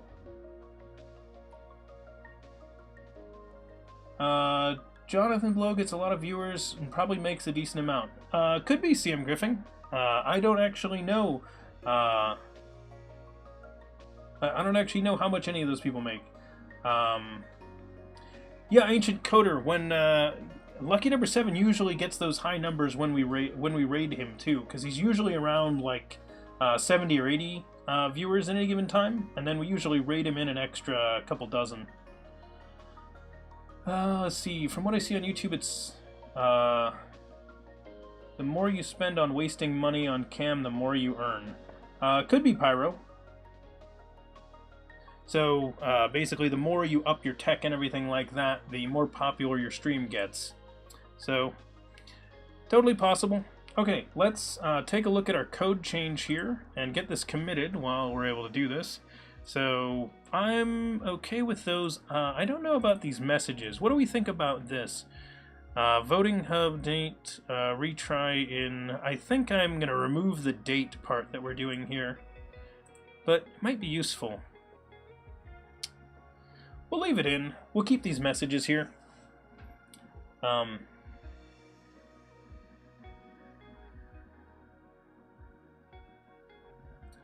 Weird, Pyro.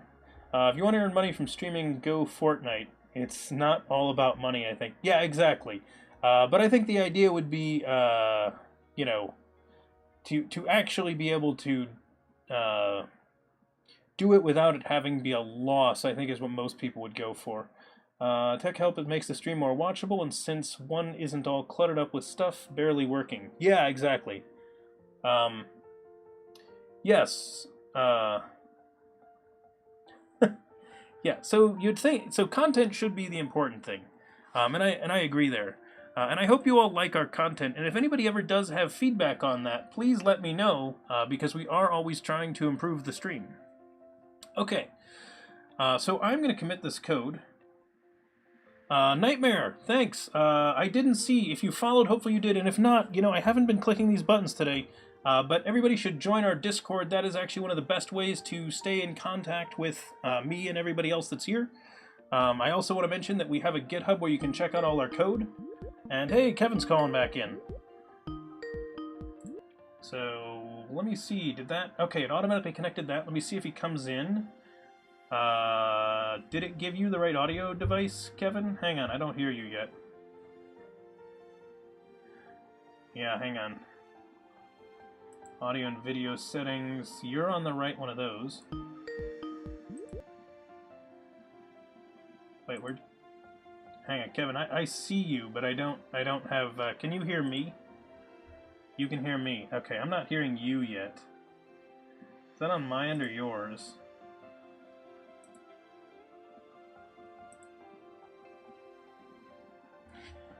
Ancient Coder, I'm really glad you liked the stream.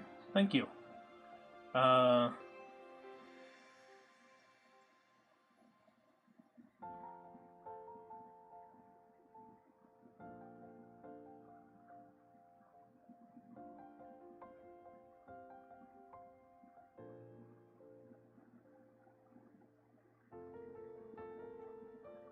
Hey, wait, I can hear you.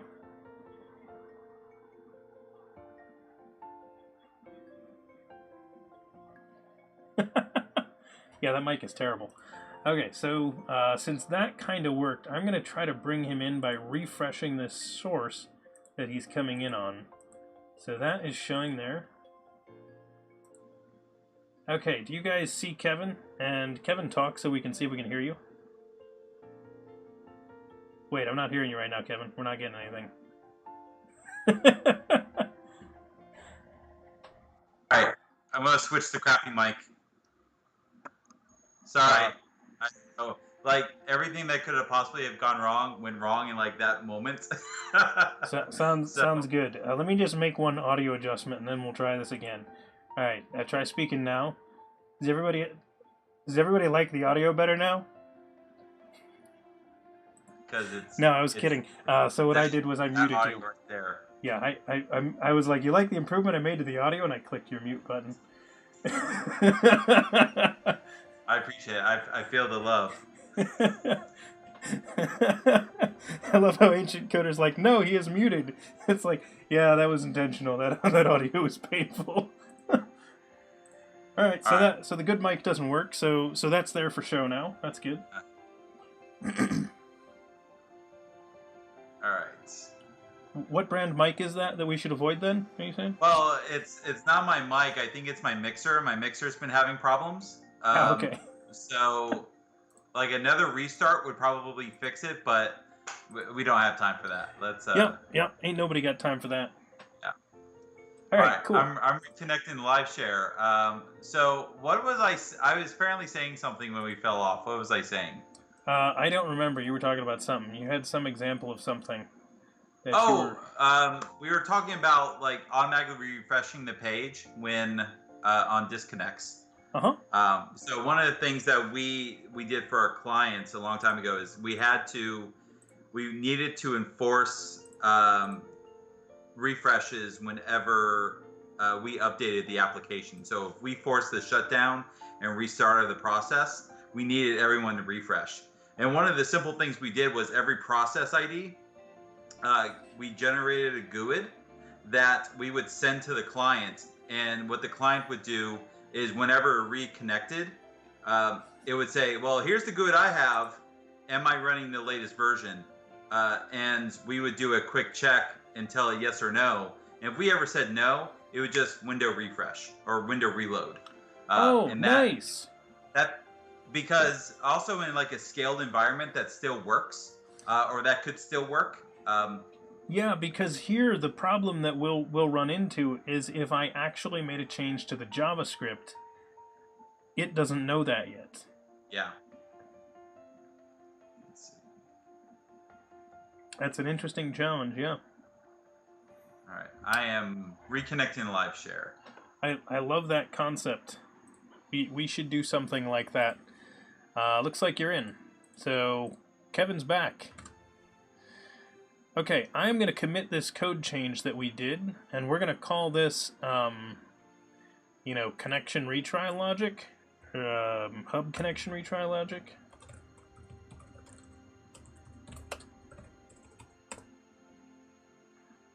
There we go, hub connection retry, push that up.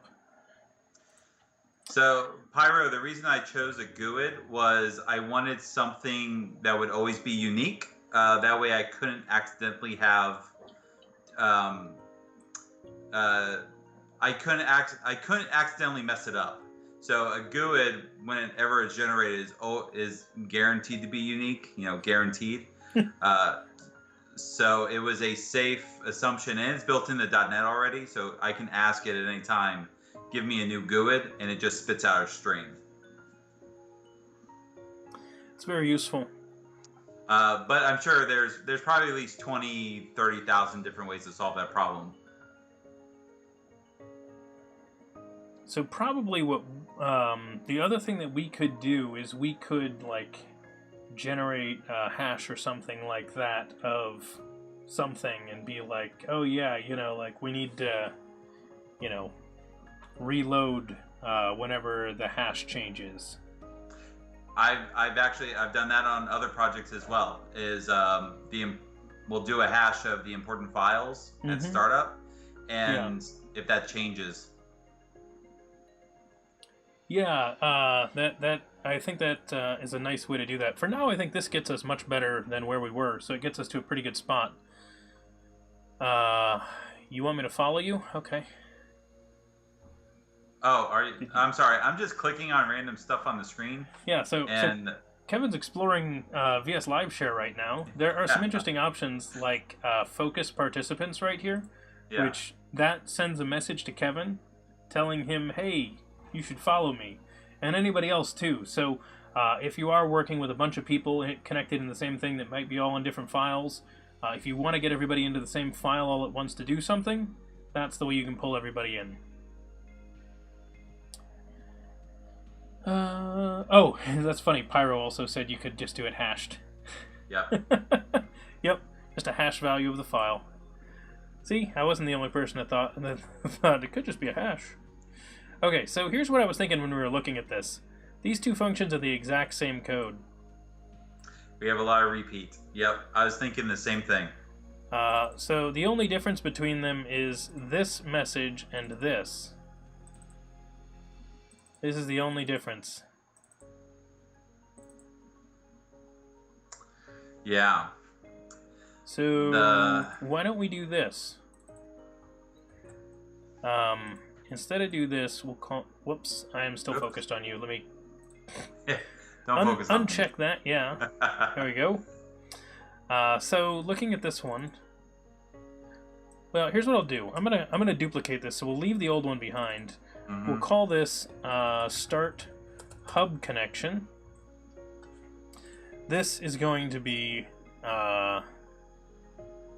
start hub connection. So it's this one here. And this is the hub we're connecting to. Yeah. And that's its name. So this needs to come in as hub to connect. We'll say for now. Hub to start, maybe? Yeah, anyway, well, we'll leave that alone for now. So then we'll say hub to connect dot start, then that. And then this needs to be almost like $, curly. I'm blanking on this. How do I get the name of this? Does name work? I'm wondering if you could do toString. So hub to connect toString, but I don't know if that's going to be hub to connect. I think that's going to be hub to connect. It's not going to be I don't think it's going to be start a hub. Well, hold on.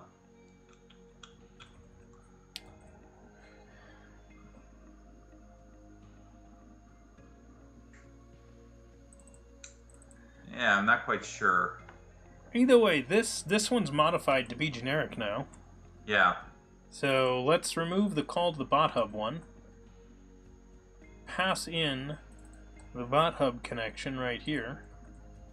Then when we recall it, we need to pass in hub to connect, otherwise this isn't going to work at all. So hub to connect and the variable, so those will get passed in when we recall it. This we're going to comment out, so we won't have the original bot hub one.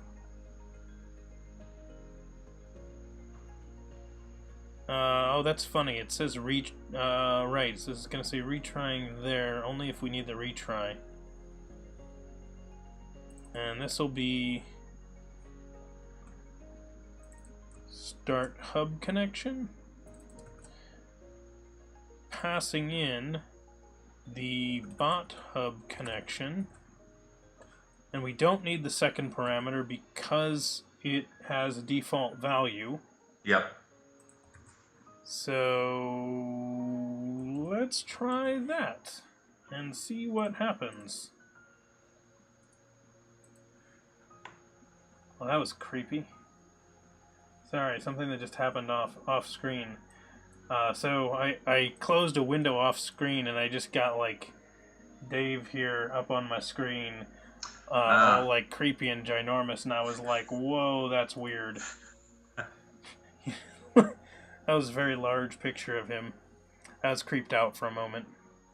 Not that he's a creepy guy, it's just weird when someone's face is suddenly on your screen and you're not expecting it. Screens shouldn't be full of random faces appearing. Okay, so we got that going. Let's go ahead and hype just to make sure it's connected. Right, the other one's connected too. I forgot about that. We're getting double hypes, so sorry about that, everybody. Yay! Let's try a reconnect here. So we're going to trigger one by closing the site again. So the site is stopped, and it's going to try to do that reconnect thing that we were doing before. Assuming this all works, then we've made the generic version and we'll wire this up. It says twice, so that means it should have connected the first time to the bot hub. So we think our code worked. We didn't bork that, because it did connect bot hub, and that's the same connection logic we use off the bat now. Mm-hmm. So we'll see if the retry worked. Did we wire it up right? Fingers crossed! Let's do this! Object. Oh, good. Object. That's what we wanted. How did you know? Alright, so that doesn't work the way I expected to. Wait, you didn't want it to be object? No. Well, it's descriptive, right? That's true. I know exactly which one that one is. It's the object one. So I'm going to drop a breakpoint there.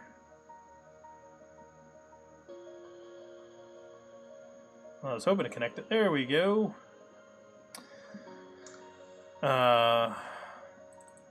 Hub to connect. Name?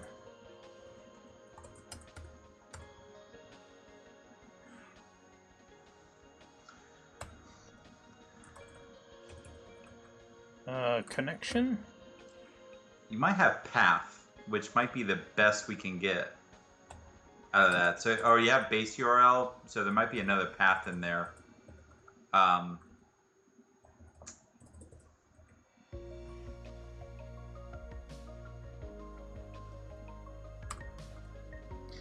mean, we could print that, but I'm not a big fan of that one.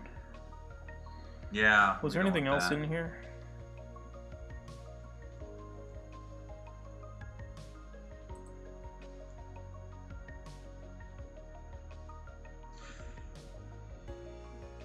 We have a problem. We can solve it with regex. Now give us 2 problems. Oh, we don't actually need to worry about that. We could technically spit the whole thing out. Yeah, when it connects, it normalizes your URL, so I think it throws away the rest of it. Yeah, I think it saved it. I think you're right. And it just kept this piece, so... Okay, well, here's what we're going to do. First off, I am going to... Whoops. Network tab. Clear that. We're going to start up the bot again so it stops whining about being disconnected from SignalR. And we'll do this. So we have a couple of options. We could either just be passing the name around when it's running. Like, we could just put that in there as a parameter, and it would know which one it was trying each time. So we could do that as like a little hack. Yeah. Oh, yeah. Let's try Pyro's suggestion. I like it.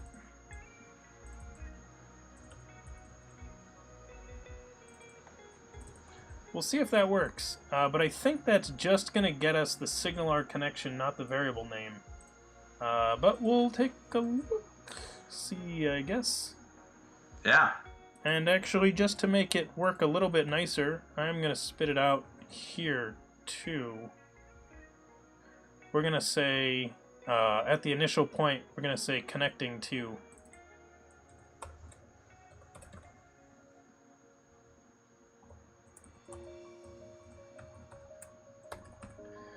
So we're going to say that connecting. Alright, so let's run this again. Refresh the page, and it actually should say, it says hub connection connecting. Bummer. So that got us hub connection, which is what it is, but it's not the one we need. Yeah. So here's what we can do.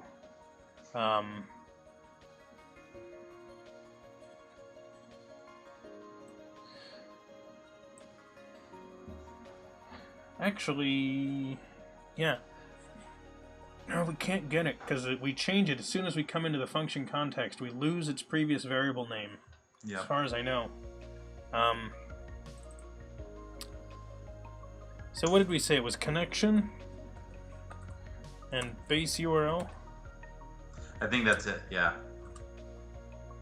It's not perfect.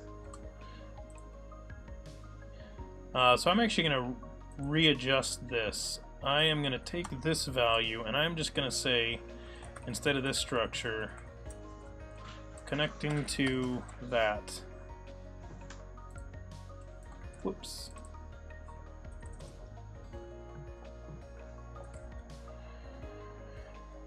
So it will print out. We will get that info. So let's add connection base URL here. So we'll do... Actually, let's start it with the date. So we'll say date.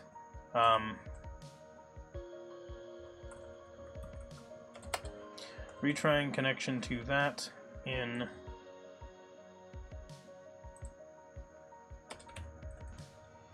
I milliseconds. There we go.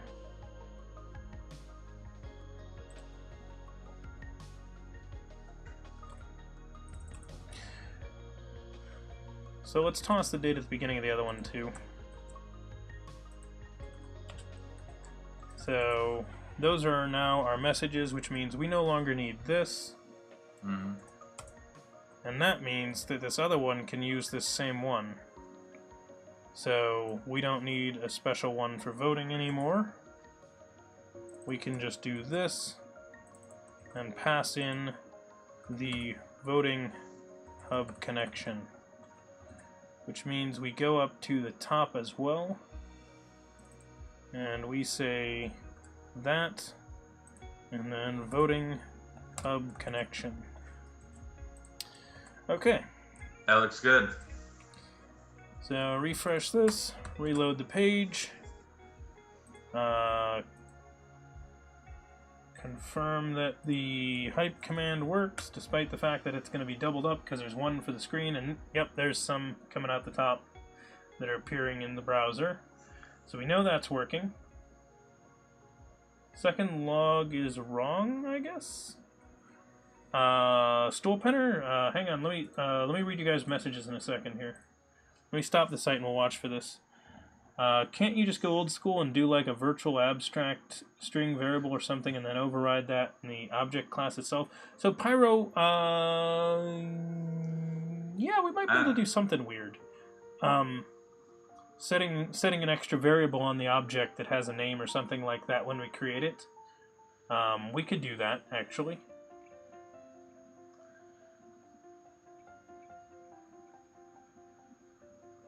So that says connecting to bot hub and voting hub, so that seemed to work right. Mm-hmm. Whoops, I still have my breakpoint there. Retry connection to hub connection. Whoop, you're right. I still have the wrong one. Derp. You were right. Oh, I see it. Yep. Yep. So that's what Stool Penner was guessing. That's what Stool Penner was talking about. Good call. So we got that fixed, and actually I like Pyro's suggestion of, instead of using base URL, setting a property on it ourselves. Yeah, we could do that. It's JavaScript. Yeah, it's JavaScript. So in theory, we could just take this object, right? Yep. And we could just say like,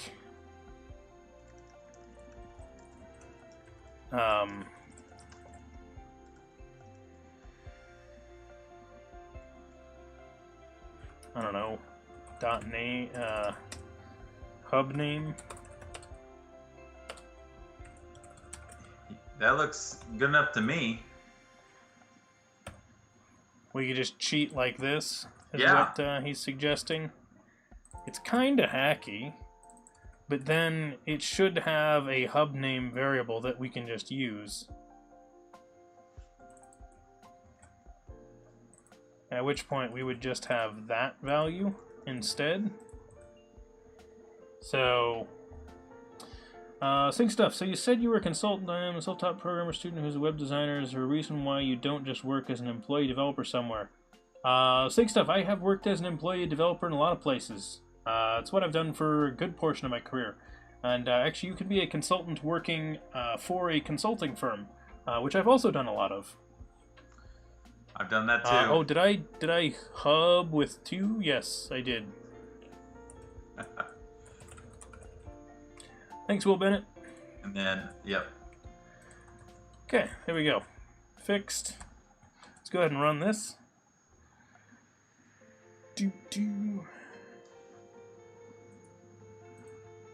Refresh the page. Switch back to the network tab. Clear out network. Clear out that. Oh, I should have looked at the values that were in there. Let me refresh this page again. Connecting to bot hub, connecting to voting hub. Yep, the cheat worked. Good suggestion Cool. there, Pyro. It's mildly, you're right, it's mildly like old school and hacky, but it does the job. So, if, for example, I were to disconnect things now, so we stop this. Yeah, Ancient Coder, I'm glad you're enjoying the stream.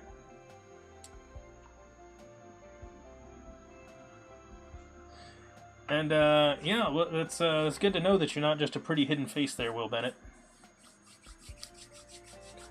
So, it's attempting to... So I like that it starts off... Interestingly, it says connecting to, because that's the...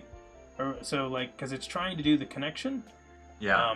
And then I think after this first one, yeah, then we get retry connection to bot hub, retry connection to voting hub, and then after the delay, it tries them, and now we should have a... That should have been a 4.5 second delay, but I'm not sure it was.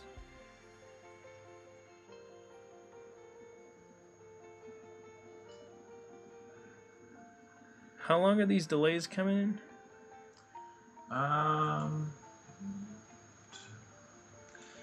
So that was at 30. Starts at 2. 32. Oh, no, that's 10 seconds. Okay, no, it really is. So this next one then, yeah, because it was 10 seconds between the 32 and the 42 there. So that time really was there. Searchmeister, welcome back. Hello.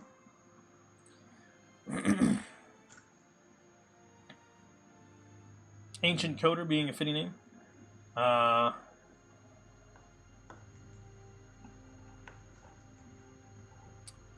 Yeah, so what Stoolpenner actually says is a very good point that I have to mention to a lot of beginning programmers. So I've gone and spoken at boot camps before about this concept.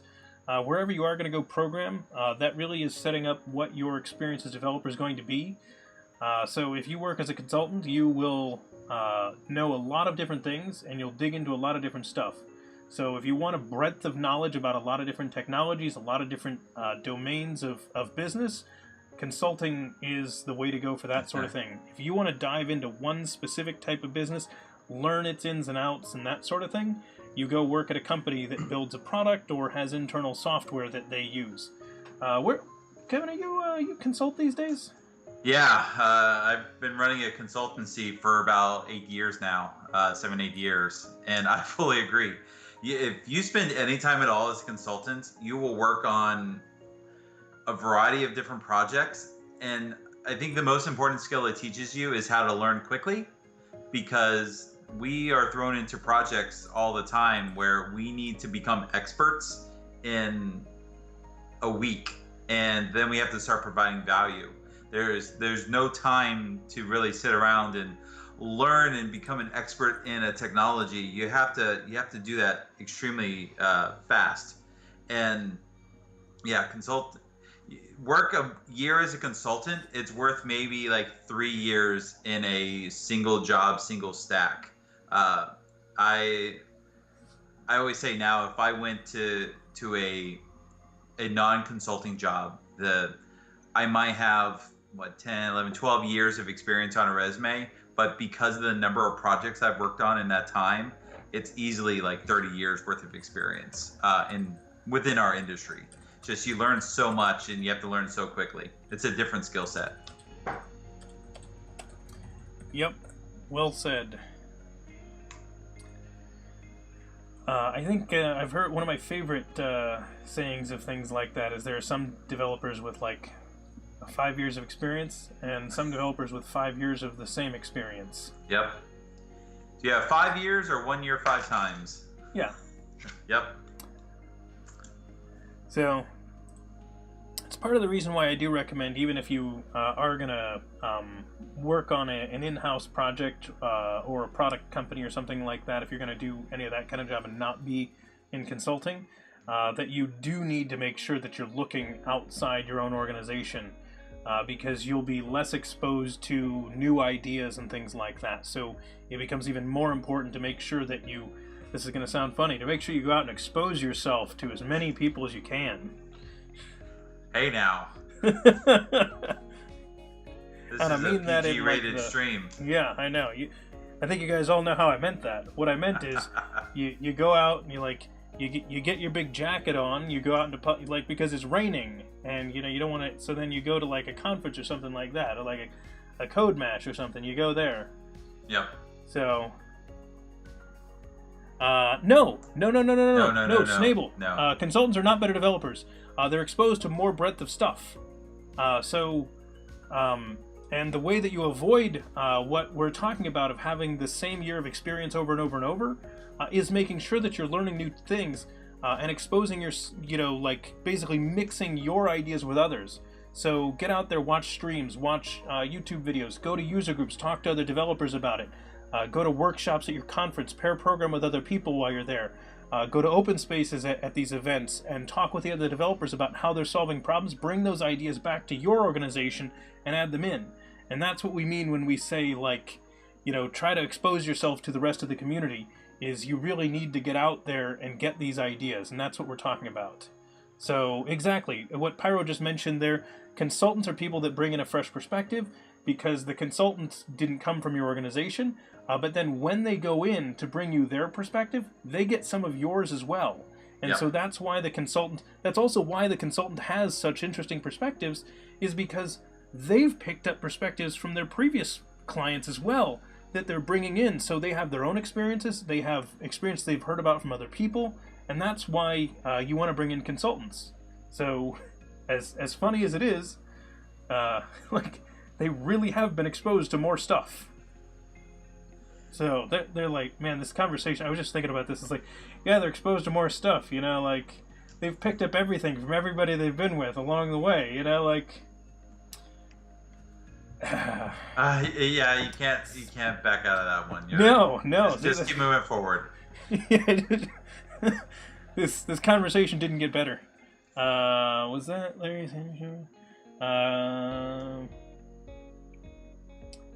Anything? You see anything interesting in chat here, Kevin? Before we.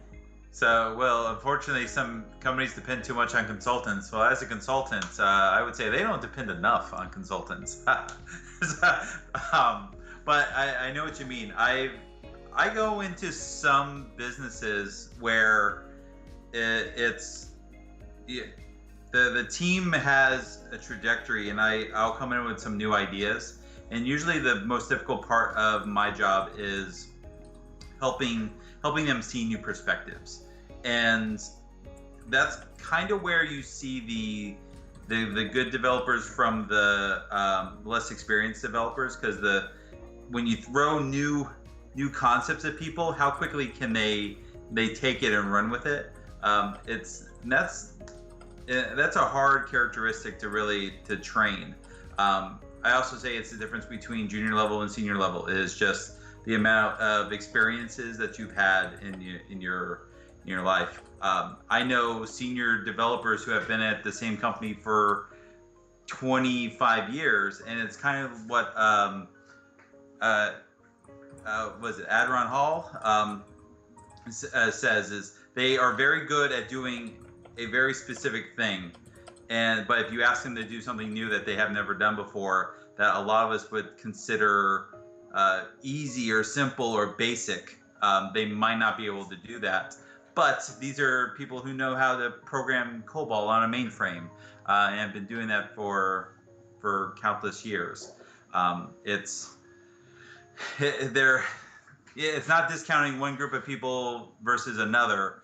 It's about just recognizing that we all have different skill sets, and that people who are in consulting in high turnover or high value consulting usually work on a higher number of projects and have more experience to pull from. It's difficult to have that conversation without being demeaning towards or coming off as demeaning, and that's not the intent. No. So the thing is that everybody does have these different perspectives, different levels, different things that they know, and so that's one of the big things. Like, if for example I'm working at a company where all of our software is like we wrote tons of software 10 years ago, then that means that we have a whole bunch of ASP.NET Web Forms stuff that we're still maintaining that hasn't gone anywhere. So until that gets replaced, it's important to have a lot of devs on your team that know that really, really well. And so those devs know the ins and outs of Web Forms really well. And that's one of those things that it's like, yeah, okay, first off, they're going to have a lot of trouble going somewhere else because of the fact that they are, their knowledge is a little stale and only specific to, Web Forms. But I can cite one of the examples. One of my clients right now, I am doing a consulting project for them, and someone mentioned in chat the idea that some teams end up just maintaining the thing that a consultant built. Yeah. And so I am building a thing for my client, but the way that I'm building it is, I think, the way that more companies should, which is they are having a consultant build it, so I am building it, but I'm also doing mentoring for them. So I'm training them on the technology that I'm building it in, and I'm bringing them on sometimes to pair with me while I'm building it, so that they know the code of that code base, know the technology that it uses, and helped build some of it. With the idea being that, like, at the end of the day, if a consultant didn't do that, so when we say some companies depend too much on consultants, I think sometimes what we mean is they depended on them in the wrong way. They saw them as, oh, this is some extra people that can write code for us. But the problem is they're temporary then. So if they did not knowledge transfer to your team, then your internal team can't actually replace them. And that's a problem. And the other challenge is some companies just kind of let their consultants go without checking in on them. And then that's another whole issue where, like, oh yeah, our consultants build this software for us. Cool, what's it do? I have no idea, but they're building it. Awesome, great job. They send us bills. I mean, we're paying for something. Yeah, exactly. Yeah. Alright, so let's see. I was just worried as a student programming, I was just afraid that your consulting related to a drop in the job market. No, that... So I'm a consultant because I chose to be one. So I actually switched to being a consultant years ago. So I have been an independent consultant for 2.5 years now. It's weird. The entire time, including now still, I always debate, like, do I want to keep doing this? I don't know. Because the biggest pain in the butt is always having to deal with, like, the business side of things. A lot of us are devs, and we're like, I just want to go write code. I'm sure Kevin knows what I'm talking about. He probably has to do a lot of business stuff and not code. That's the hard part, is I want to concentrate more on the business now than I do the code. Just because I've been doing it for so long, and the coding is not the exciting part anymore. It's some of the business development, the marketing, the brand building. That's fun to me now. The coding is almost not the fun part. And I think if you asked me that 5 years ago or 6 years ago, I wouldn't have said the same thing. But it's Or if I was doing the coding, I don't think I would do the coding as part of as consulting. I that's probably what I don't like doing anymore, is the coding as part of consulting. I would, if I was working on a project that was my own product or my own service, something that I had some buy-in, and it was my own project, I would have a lot more passion towards wanting to work on that every day. But just consulting in client projects over and over and over again, that really just drains you. And I don't think that's me moving to more of a business mindset. It's I don't want to do, if I was going consulting, I would rather work in the business part of consulting and not the coding part of consulting. But if I was working on my own product or had my own service of some sort, that I wouldn't mind working all day coding on that. I would welcome that. But still, then you would have to do the business side, the marketing, and trying to sell and get people's money. Yep. So the part that I like is actually mentoring and training. So I actually go on site and run workshops for my clients, and then I will also do online, like remote pairing and mentoring work. So I'll just connect in with a call on them and just pair program for, some set amount of time, couple of hours or something like that, and we'll work on whatever the tasks are they're working on that day. Yep. And they'll get stuck doing all the things like, oh yeah, we're actually gonna TDD this. We're really gonna write all the unit tests for this. It's gonna have full coverage. It's like, yep, we're actually gonna do this code right. And so then over time, you get them used to that, and then they'll do some of that even when you're not pairing with them, is the idea. So you get them used to it enough that it's like, oh yeah, this is just a normal thing. So yes, Crimson Green, someone said TDD. So, the Searchmeister, plenty of it's referral. So I get a lot of clients from other clients. So some people will just mention to other people. So they'll just be like, yep, I've worked with Brendan. He was awesome. Here, you should work with him too, is the basic idea. So pretty common that way. Some of the rest is just, putting yourself out there on the interwebs. So I have landed one actually from tweet before. Like, you tweet out a thing and you say like, hey, I'm looking for a thing, and occasionally you will actually, so usually people will retweet those for you if you post one of those, and you can actually get a response from them, although that's not usually the best way. You'd have to have a pretty good brand and following for some of that to be consistent. Imagine someone like a Wes Boss, who is very well known in the JavaScript community. If he just at a drop of a hat said, hey, I'm looking for some consulting work, what's up? His inbox would get flooded with requests. But if no one knows who you are, if you have 3 Twitter followers, that's a difficult thing to do. You really have to rely on friends and your existing network. Yeah. So, I don't have that same kind of clout that he does, for example. But let's say, for example, that Kevin had a client that he didn't have time to get to. He might be like, oh crap, I know that Brendan does consulting too in this same space. I could just hand him off. So I've gotten a client that way before, because the idea is yeah, well, I don't have time to do this one. I'm on a 6-month contract. They need it before I'm going to be done. There you go. So I've handed stuff off that way too. And in fact, I've gone to the client that, although I've done the opposite before, where I told the client, I'm not going to be able to get to this for 6 months because I've got other stuff going on. And they're like, oh, we'll wait then. And you're like, wait, what? What? Okay, you're crazy.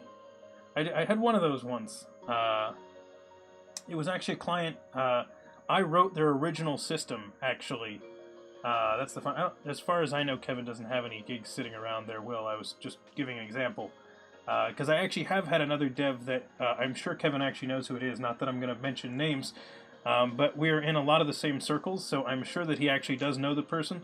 But I did have someone recently pass me a client that way because he was too busy with other stuff, and he's like, hey, I can't do this one.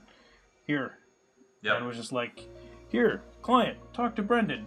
Brendan, meet client. Here you go. Like, and it's basically, yep, I've known this guy for a decade. He's a really good developer. You know, like, he can solve your problem as well as I can. It's like, okay, cool. Yep, thanks. So. I've gotten a couple clients that way as well.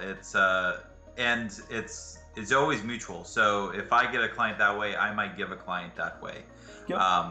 So it's make sure you make friends all over the place and you have good relationships and don't burn bridges ever. Yeah, you never know. So, yeah. That being said, if companies approached me wanting to hire me full time at like enough money that I were willing, I might be willing to go. The problem is it would really mess up my streaming, so I'd be a little annoyed by that. So that's part of the reason why I'm not looking for like a full-time gig. So, what can I say? I like the stream. It's fun. Yeah, Adrian Hall, why not? That's programming related. You guys not care about programming? This is an industry. C# looks like new JavaScript. Yes. The new versions of JavaScript look a lot like C#, and the new C# looks a lot like JavaScript. The languages are really coming together. Eventually, they'll become one. That will be the ultimate language. It's called it doesn't work Laser. with anything. Yeah.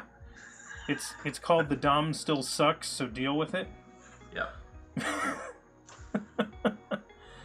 Let's see. Rick Hicks, become a teacher at a college. Unlikely. I have taught at a college before. I have friends who do that. They don't recommend it. Yeah, from my experience, the college experience, like teaching at a university, you still end up having to deal with university politics. Teaching their classes isn't all that fun. They don't pay that well. The students tend not to care that much. I hear much better things about boot camp students than college students in terms of what you're going to get there, in terms of interest level, which interest level is a huge thing in teaching. Yeah.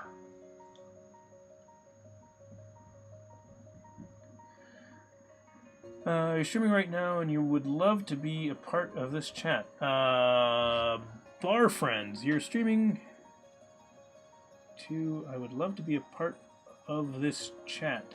You can be a part of this chat. I'm not sure what that comment is. I remember how excited people were about Java when it came. Yeah, Java was probably awesome when it came out. If you want to teach, get into material at... Adrian Hall, I am a Pluralsight author, actually. Which, if you guys want to see, my Pluralsight courses are actually listed down below. I have been a Pluralsight author since, like, 2012 or something. Although I think I originally started working with them in, like, 2010, but I didn't actually do a course for them until 2012. So, it was a while. Kevin, are you a Pluralsight author? No, I did a stint with Wintellect Now a while back, but I've kind of turned to self-publishing my own stuff. Nothing against Pluralsight. I love the people I know who are authors there. It's just it's difficult because the things I would want to do courses on are already claimed by much higher value authors. Well, there's a handful of authors that whether or not the content the author makes is any better, the author's name is enough to carry enough clout that their course will be the one made by Pluralsight. I've heard that by many authors in the past. I also have some self-published stuff. So, and I'm a big advocate of self-published. Just I've seen people have a lot of success doing that. And it's a lot of work because you're basically your own marketing team and on top of building all the content. But I mean, that's an entire discussion all on its own, is how do you maintain your own personal branding empire. And mine's not the size I would like it to be, but everyone follow me on Twitter and that will help. By the way, his Twitter handle is listed below his name, and my Twitter handle is listed beside my name. Don't ask why that's different. But Rick was talking about Blazor. Blazor, I think, is going to be awesome if they keep iterating on it. I always get worried when Steve Sanderson works on something cool because you're either using it in mainstream, like what was it, Knockout, years and years ago, or it just kind of falls off the face of the planet. And I'm hoping Blazor is one of those things that in a year or two, it's what we're all trying to use.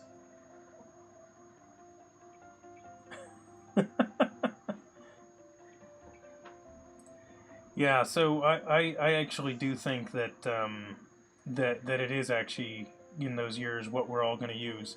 Not necessarily Blazor per se, but some equivalent potentially even. Yeah. Because I do think that WebAssembly is going to make massive changes in how we do everything we do. So we'll see what ends up happening with that. I don't want to dive in too much just yet onto Blazor because it's still an experiment. Mm-hmm. And I kind of sit there and I'm like, ooh, geez, experiment. That means they could just decide, hey, yeah, that's going to be too costly. We're going to cut that. And then that might mean we're going to cut that and wait a year. Yeah. Or it could mean we're going to cut that and it's not coming back. And we'll see what they end up doing with that. So the other thing is that I could totally see some other language instead of C# being the one that is most popular to compile into WebAssembly.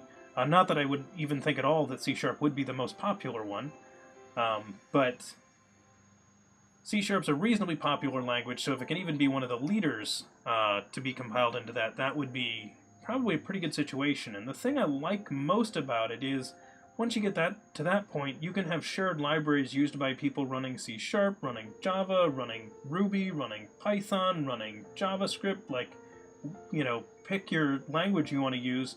Here you reference the same package that, you know, does this on the web. And it would be like, oh, that's really nice because that's just written to work with, you know, WebAssembly. And you're like, sweet. All of a sudden I have like access to some really nice stuff, whereas today, yeah, we actually do have that anyway because we're just using it in JavaScript everywhere. And you know, you could be doing TypeScript, which again just turns into JavaScript. So like, we have that concept with TypeScript and JavaScript, but it'd be nice to have that with like anything. What's going on? Will Bennett, Silverlight flashbacks. What? Where?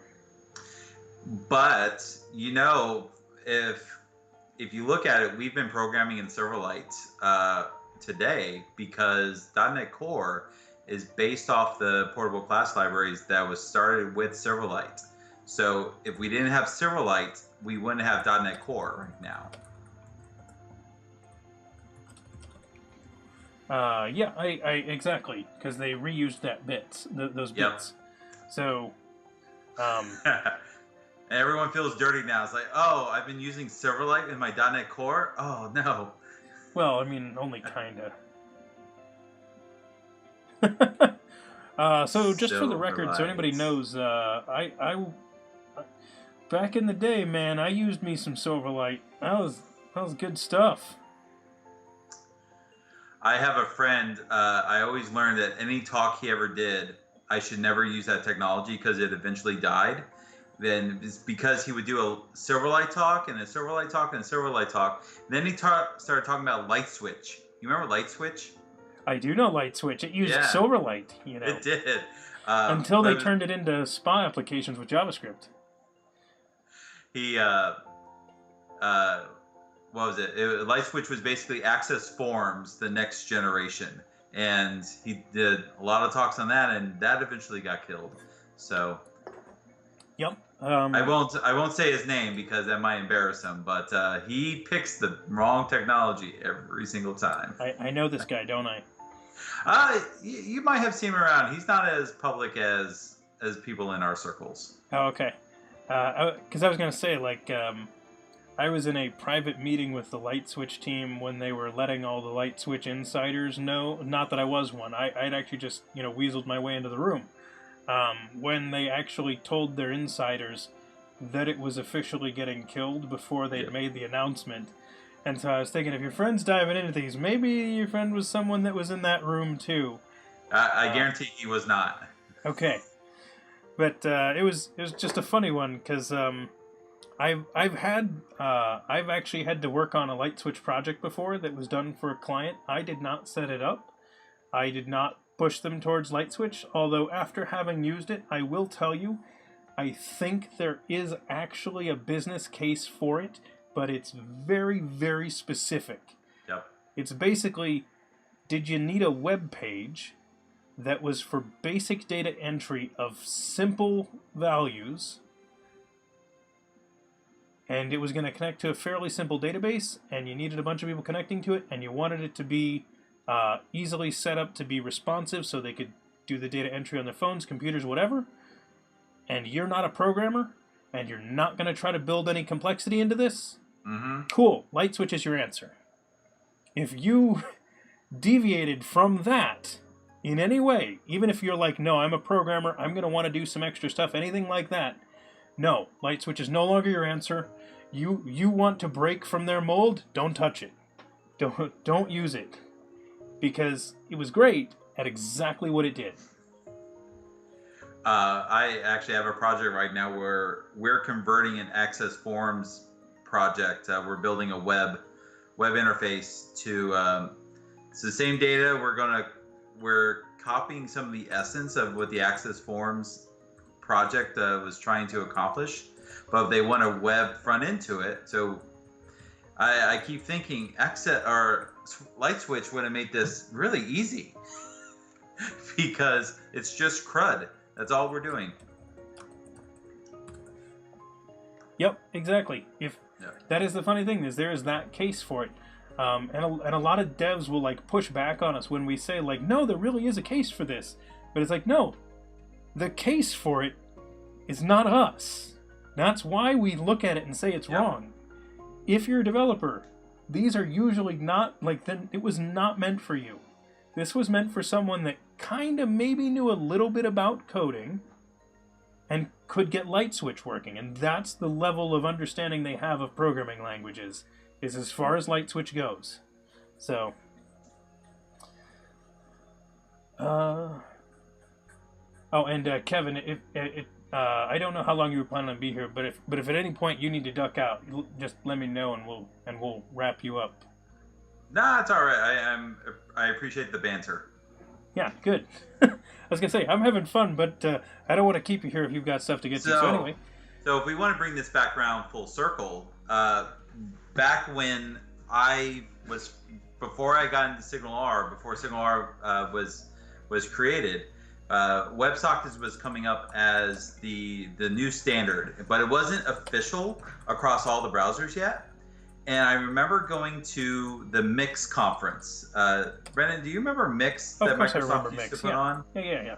And I went to a session there on WebSockets where it was a Microsoft person talking about WebSockets and showing us examples of how to use WebSockets. And he was using Chrome nightlies to show his example, or maybe it was Firefox nightlies. It was one of the two. But he said, this works really well on the nightlies, but of course no one runs the nightlies unless you're part of the team or you're insane. What he did was he wanted to show this is how it works in the current IE, which was maybe IE 10. No, it wasn't IE 10. Maybe it was IE 9. It was something that didn't support WebSockets out of the box. Must have been IE 9 back then. And he loaded a Silverlight. It was still Silverlight, so he loaded Silverlight in a plugin, wrote his WebSocket calls that would proxy through the Silverlight plugin to talk back to the server. And he said that's how you have to do WebSockets in IE9, is you use the Silverlight plugin or a Flash plugin. And everyone out of the audience just kind of face palmed and said, no, we're not doing that. Don't even show us that example because we don't care. Luckily, it's gotten way better since then. Yes. The funny stuff like that. So the hilarity with you bringing up Mix being the event where that was is we actually were talking about an echo of Mix that still exists today. Earlier, you and I were talking about Star Trek. Yeah. Because Star Trek is a Mix repeat, was originally a Mix repeat conference where it was going to repeat the same content that Mix did from, different speakers. So the idea being the same type of content as Mix would be at Stir Trek. So Mix, Stir, makes sense now, doesn't it? I did not know that. Yeah, that's fascinating. Yeah, so that's why it's called Star Trek, and then the other reason is that the conference started in a movie theater. When the Star Trek reboot came out, the conference was on release date of that Star Trek reboot movie, and so they, you sit through conferences from like 8 a.m. until about like 5 o'clock or something like that, and then they start rolling the movie right in the theater that you've just finished up your last session in. So Nice. You'd like go out into the hallways, grab your popcorn and drinks, come back to your seat, watch a movie, and so it was a really nice conference. I'm a big fan of that style. Fritz no longer does F# content. Nice. If you love F#, you're not an expert though. That's cool, Will Bennett. I have thought about bringing F#. People are talking about F# in the chat also. I don't know if you saw that. I assume you probably saw that. You have the chat open. Yeah. Yeah, I love all the various there are conferences out your way. One of them was posting something. I need to get around to submitting to conferences your direction one of these days. You're actually not that far away from me. Probably like an 8-hour drive or so. Remind me what city you're in. Just call me driving to Code Mash. You've driven to Code Mash before, Driving right? to Code Mash. Yeah, that's about a 10-hour, 11-hour drive from me. 10-hour, 11-hour drive? Okay, Yeah. In that case, it's a 9-hour drive, 8-hour, 9-hour drive to get to. I would be on your way to Code Mash probably-ish. Yeah. So Yeah, we come up. Come up Virginia into Maryland. We cut across Pennsylvania, into Ohio, and then across Ohio. Yeah, if you cut across Pennsylvania, you drive right past my house. Yep. Yeah, if that's the way you went, then you went right past me. So. But yeah, we have a conference every year. We have Revolution Conf. Yep, in that's June. the one you guys were posting about that somewhere. Someone posted something about it. Was it a retrospective of it? I think we've had a couple retrospectives of it. We just announced our dates. That got a lot of traction last week. That's what it was. So June 6th and 7th, Virginia Beach, Virginia. Come join us, everybody.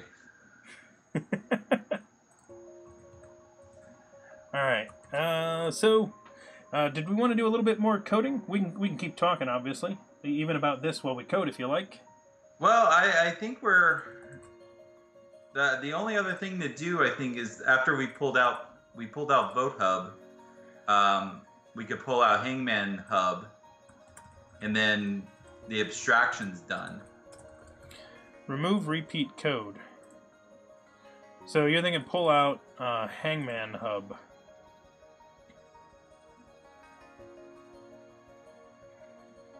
Okay, sure, let's do it. Let's do it. All right. And I'm in full Visual Studio now with Live Share, so maybe my sweet. shortcuts will work. They should now, for the most part. A couple of things could get weird. All right, so why don't you create the hub here, and I'll go start modifying the JavaScript. All right, let me go find Bot Hub. All right.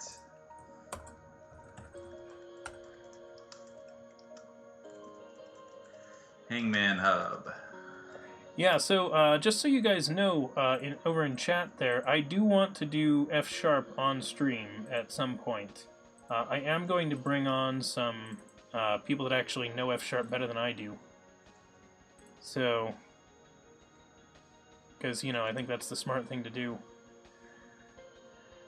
And looking at this, actually, I realize we should take this hub connection code and do something about that, because it's repeating right now. Alrighty, so I've learned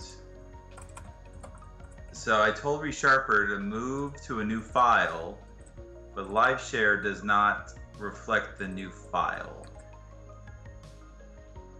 That's funny.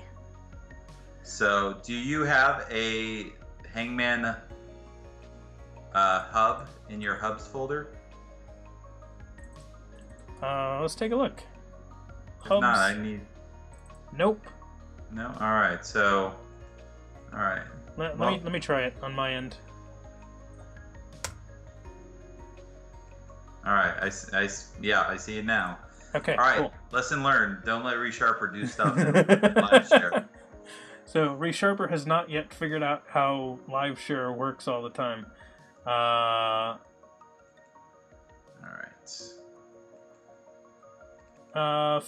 Fuel Snable, are you in Discord? If you are, send me that message over in Discord. That suggestion of who to bring in. That was something that you were not usually seeing. Okay.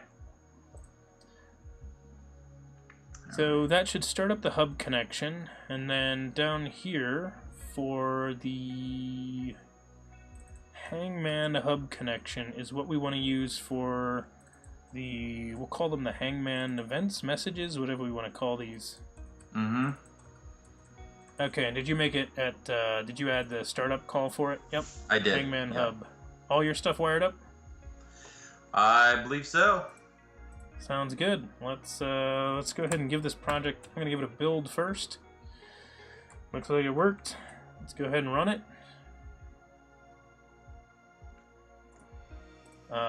Refresh the overlay page. Clear out all that stuff. Let's try the hype command. So that should fire the screen one as well as one. Okay, so there are some hypes that are coming out of the browser and not just on the screen. So those work. I'm going to shut down the one on the screen just so we hide that for now. Because it's easier to work with this one. So now that hype should just be inside the box. So the screen one's turned off, so the hypes are just in there. So we tested the voting one. That should still work. So let's do vote new 1, 2. Actually, we're going to make this confusing. 2, 3, 1. So there's your voting options. You've got option number 1, 2, option number 2, 3, and option number 3, 1. It is now impossible to say what you're voting for without confusing everyone. I love that everybody started voting for all of these. So you put numbers up there for the vote, and everybody's like, oh yeah, this is awesome! Quick, vote for that one! 3's way better than 1! It's 3 times better!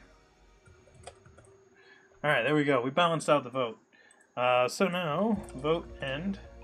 So that works. Let's start up a Hangman game. Oh, nope. No client method with the name Hangman start found. So we have some kind of issue there. That's Alright. something in the JavaScript. That might be my existing bug. Because we've had Hangman off for a while anyway, so I wasn't testing it. Hangman... What was that? What method was it looking for? Sorry. Hangman start. So, well, there's Hangman start. And wrong answer.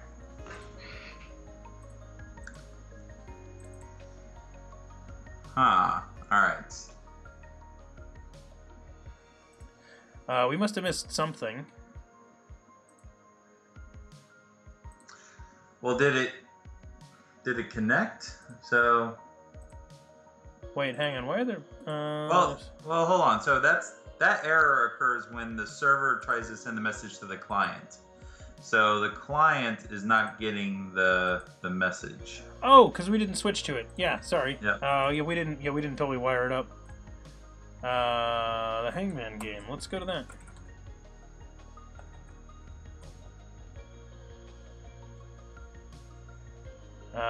Where is it? IO relay notification. That. Oh, we didn't add it to here. I bet.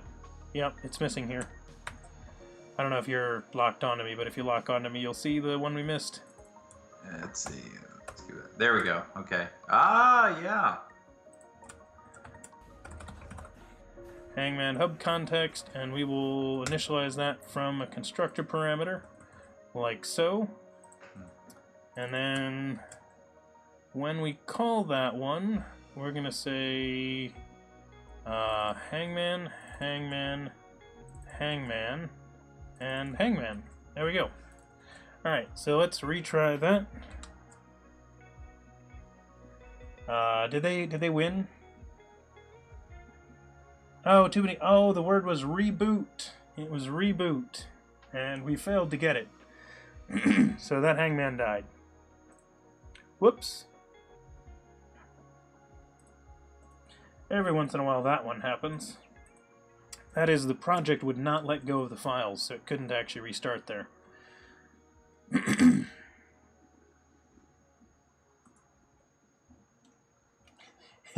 It could have been kaboom. RIP. Did that actually load?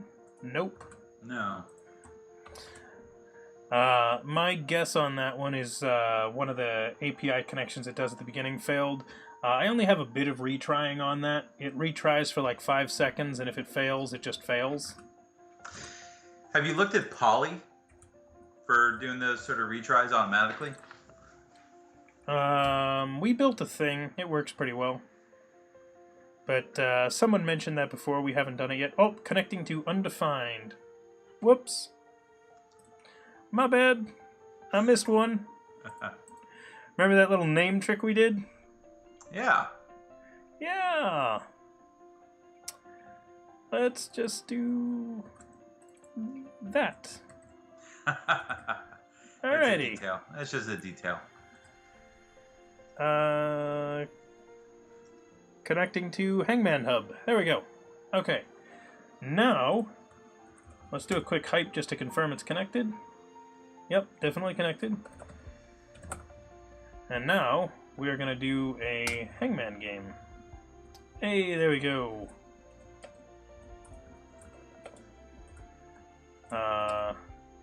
Second letter's an R, huh?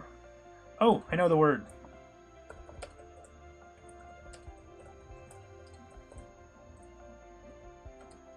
Hey, someone got it. There you go. So, S&B got it. The word was argument. So, that hangman actually survived pretty nicely. Let's try one where we fail, everybody. HMZ.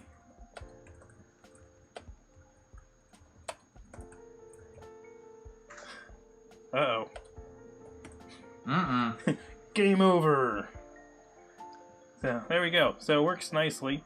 Let's turn on the one on the screen here. So we'll make sure that's working. So the one over there works. We'll do one last hangman. Hey, there it goes. Whoops, hide that.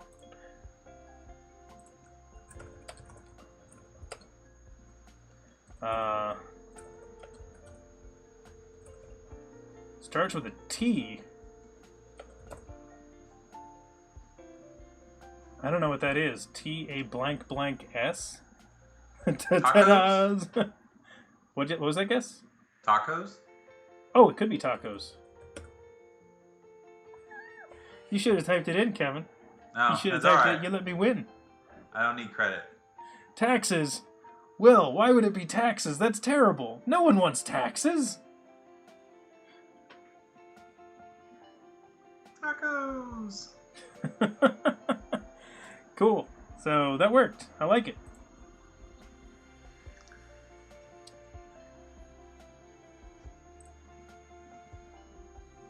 Death, taxes, bugs. Oh, I've never heard that one with bugs on the end. Yeah.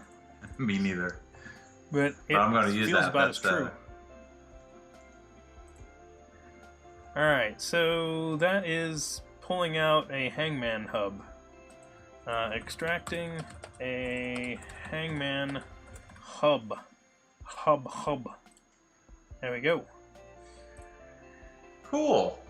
So the next thing I noticed that's kind of weird, so we've been doing this, so most of the time when I get to my refactoring of duplicate code, it's because I get the third instance of something. 2 I'll sometimes do, 3 is when I'm like, nope, yep. 2 is like, yeah, if I can refactor it nicely, I'll refactor it. If it's like, oh yes, it's totally identical. But 3 is where, even if it's not totally identical, I start looking like there's got to be a way to make this better. I'm looking at this right here. Yeah. Because this looks like... This is literally this string right here is the only variance between those, and then the variable it gets shoved into. So I almost want to make a function that's something like... You need a hub connection builder. Yeah, exactly. Hub connection builder factory. Hub connection builder factory. This isn't Java. Well, I could, like, we could go with Microsoft naming here if you don't like Java naming. It's not like it gets much better. It's just not a factory. You end up with, like, just as long as service. Stuff. Yes, it's a service. Yes, it's a service. Thank you. There you go. The Hub Connection Builder Service. So what is this? It is, we could just say,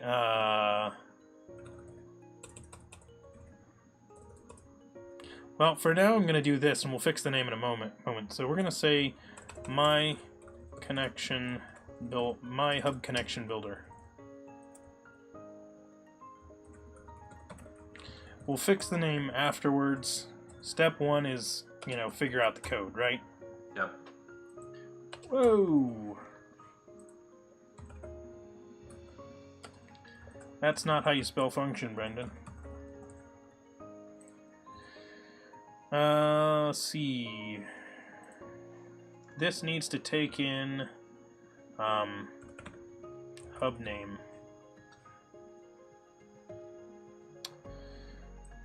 Then it is going to return,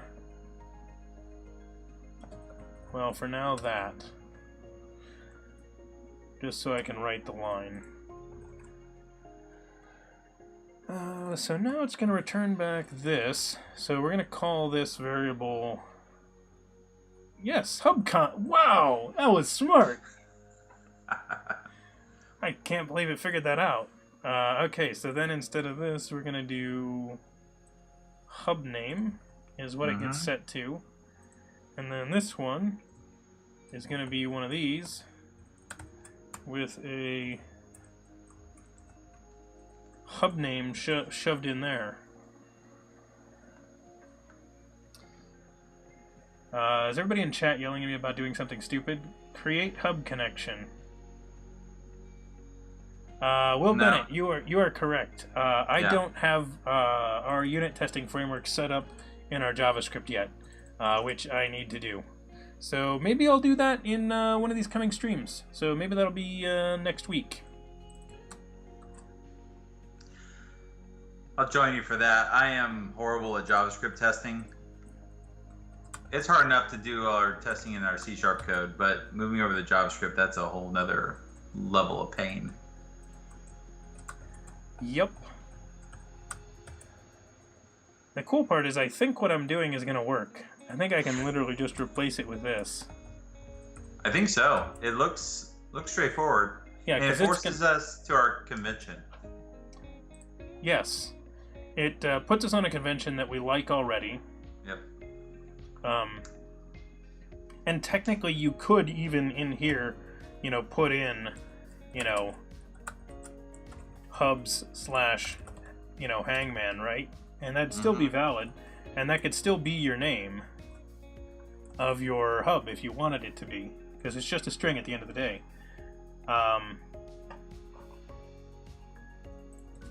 Okay, so that ought to work. I want to put this needs to live somewhere else, so we're gonna still want to refactor to another place, but I think we've shrunken the code enough, so that reduces the number of lines right there at least. And make sure that I don't miss things like setting that name property afterwards in my copy pasta code that I did before. Where it was like connecting to undefined, and it's like, whoops. I feel dumb. Alright, we did a connection to Bot Hub, Voting Hub, and Hangman Hub, so it claims to have worked. Let's try a quick one of those. So Hype still works. And then let's try Hangman. Yep, loaded in this one too, so... have you tried SpecFlow? I have tried SpecFlow, Will Bennett. It's been quite a few years, though, actually, since I have used SpecFlow. Good long time. And I now want to play Hangman, so we're going to see if any of these letters are in the word. And the funny part with all of us playing at the same time is we kill this Hangman so fast when we mess up. Oh, man, I think I know the word. No! What was the word? Hangman. The word was hangman. Well, that was trolly. It almost needs to use a kappa when it ends that. It's like the word was this kappa. That was good. Okay, cool. No, Stool Petter, we lost. That's why, yeah, you're trying to not have a... The goal of the Hangman game is to not have the guy die. We are saving him. We are saving him. I think it's a him, too, because it's the Bible thump emote that we're using in there, and I think that's male. So... Man Murderer Simulator. Yeah, basically. Does it mean that an overlay site in your access is better?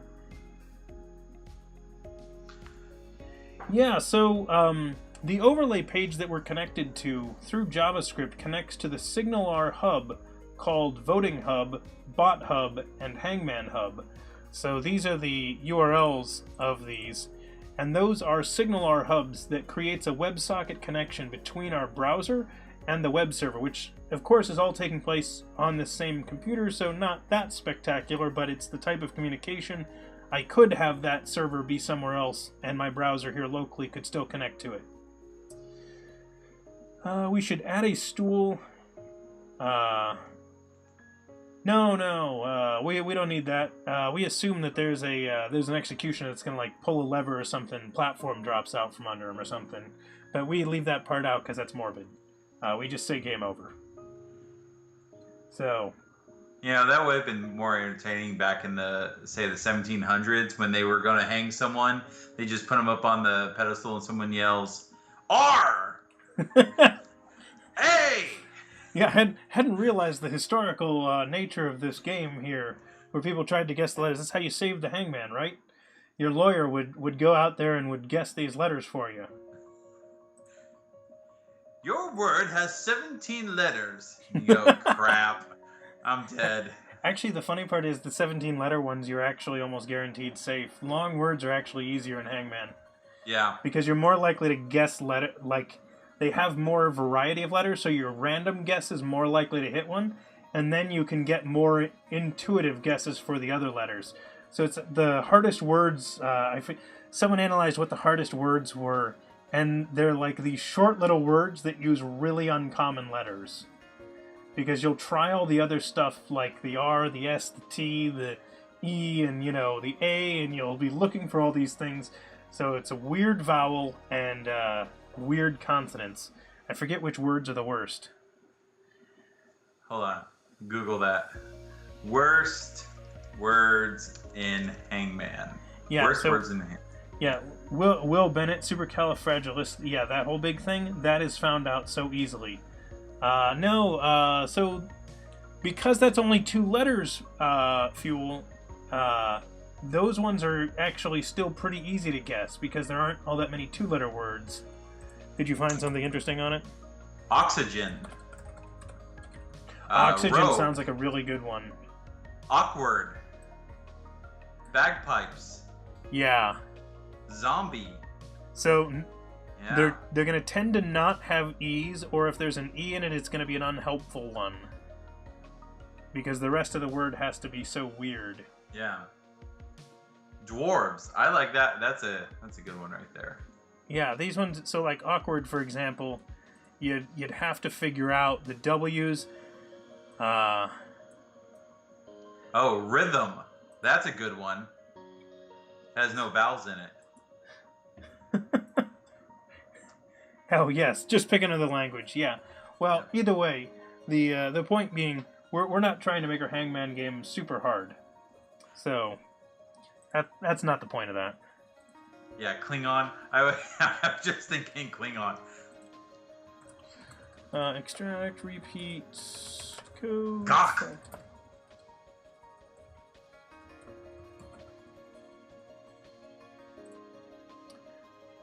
Did you say gawk, as in like G-A-W-K? I'm saying Gawk, like the Klingon like yes, delicacy. Yes, the worms. Yeah. I thought you were saying like this word, like G-A-W-K, as a Hangman word would be so crazy. Like, that's another one where it's like, you're only trying to guess 4 letters, but your likelihood of hitting any of those is low. Yeah, you don't think of W. Yeah, and even grabbing that vowel, right? Like, if you're like, okay, let's find a vowel first. So we're going to do our E, and then, like, you're going to get the A, but that A is not helpful. On only a 4-letter word, that A will not help you solve that. Question: While live sharing on a project, how does it affect the commits or merge conflicts? Oh, we're on the same files, so everything Kevin does is happening on my screen actively. So there's no weirdness. I'm committing from my machine; he's not committing. So there are no merge conflicts. We're typing together in the exact same file. So here, hop over in the overlay.js file. Yep. So like toss your cursor somewhere up here. Just delete some code. Or I can start typing. So like I can see everything he's typing in there. And the nice part is that I can finish off this same line that he's on and not worry about it. So the only saving that matters is on my file. These files aren't really on Kevin's machine. He is connected onto mine. So I am hosting him here. So he has a copy of the files so that he can be working in them. You just crashed my Visual Studio. Oh, that's awesome. Nice. We'd been using it this whole time, and then we start talking about it, and it disconnects you. It was probably like, this guy's trolling your code. He's writing garbage. We're going to kick him out of here. You should still have the link to be able to get back in. Yeah, but I got to jump off in a minute anyway, so okay. I think we're at a good wrapping point. Yeah, so anyway, the quick point is that he doesn't need to save. Only I need to save.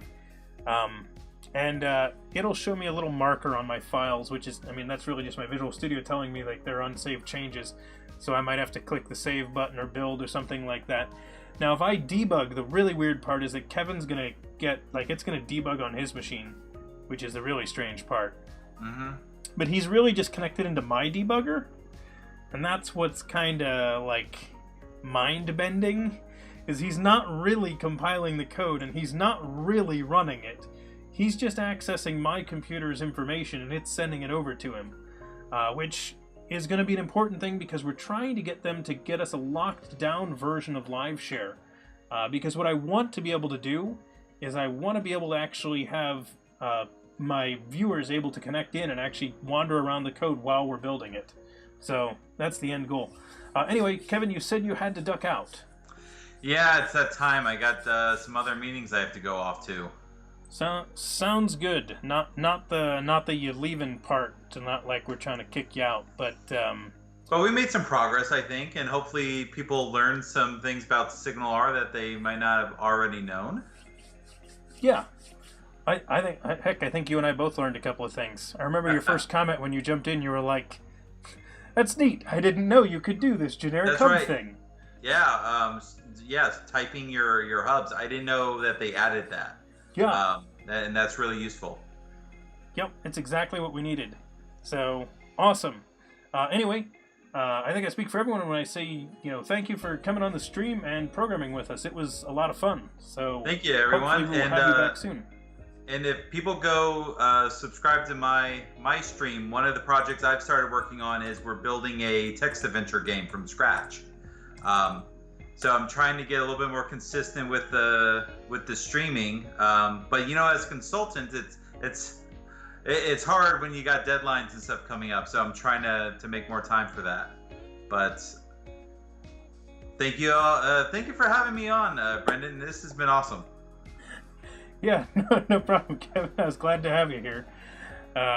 Will Bennett just asked if you had transparent mugs. I don't think you do, but I have transparent mugs. And by transparent, we mean they have a green picture of my derpy dinosaur on it. They're pretty awesome, and because I have a green screen behind me, whenever I pick up my mug, you see through me to the Visual Studio behind my face, because nice. It's an invisibility mug. Awesome. Yeah, so cool, awesome. Make sure you guys subscribe to 1KevGriff. I shouted out a link over there, so that is on Twitch, and then he is also on Twitter at 1KevGriff, and you can see it written below his name if you somehow missed that. So yeah, that right there. Yep. Good job. Point. You knew where to point. I did. Well, I've watched this stream before, so I know. Oh yeah. Now the real trick is which direction is Visual Studio from you. Point to Visual Studio right now. Wrong way. What? Yeah. See. Oh yeah. Yeah. See. Throws you off. Hold on. So that's Visual Studio. You're up there. If you're gonna be streaming more, you got to figure out what that your mirror your. It's not like, the way you think it is. Yeah, you need a stage left, stage right. Exactly. You have cam left, cam right. Yeah, basically. And, yep. It's kind of funny. Like someone was like, "Yeah, well, how do you do that?" I'm like, it takes getting used to. That's the direction of Visual Studio. The other weird thing now here, before you duck out of here, one of the things that Mark Miller was really wowed by, with my stream before he started his Code Rush stream, he was like, I love the fact that when you're looking at Visual Studio, so I'm looking directly at Visual Studio right now, and you'll notice that I'm looking towards Visual Studio on my screen too, because like I have it set up so that when I face that screen, I'm in the right spot. Whereas if I faced this way to look at Visual Studio, I would have put my face in the other corner, so that I'd be looking at my screen when I'm looking at my screen. So it looks like it for that. So that's just a suggestion if you start using a webcam on stream like that, make sure whatever screen you're going to show is the one it looks like you're looking at. That's a good idea. I'm going to take that into mind. Yeah. Right now my camera and my Visual Studio are straight ahead, so it's just me looking at the crowd. Oh, yeah. I always feel like that's going to be super weird. Like I try to only look at the camera when I'm specifically talking to the audience like this, and I'd say like, so I'll move it over here and do that sort of thing. So I'm kind of looking off to the side. Yeah. There we go. Yeah.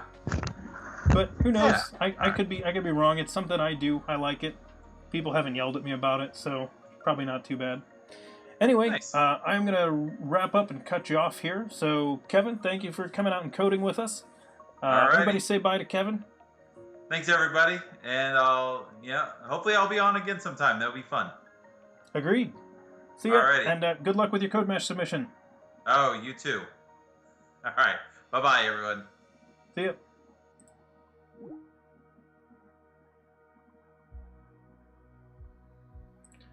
There we go. And did that audio start playing again? Oh man, it did. There's the background audio again. Perfect.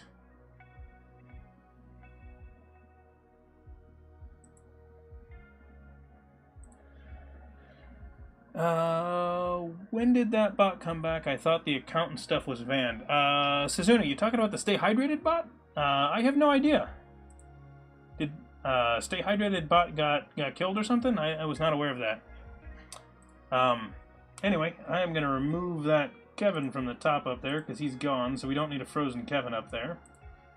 So buy Kevin's labels and stuff, and then turn back on the event list and the logo. Kevin has been replaced by a logo in an event list. Oh my. We'll talk about you behind your back. Sweet. Because Kevin's not in here anymore, so we can talk about him all we want. Okay, let's see. This is on, right? Yes! Hype! So, I love those changes we did today. We really made the SignalR connection much more reliable. So I'm a big fan of that. that means that that's probably basically just going to work every single time, so that's awesome. Oh yeah, so Suzuna, I'm not a big... I don't mind the Stay Hydrated bot. So...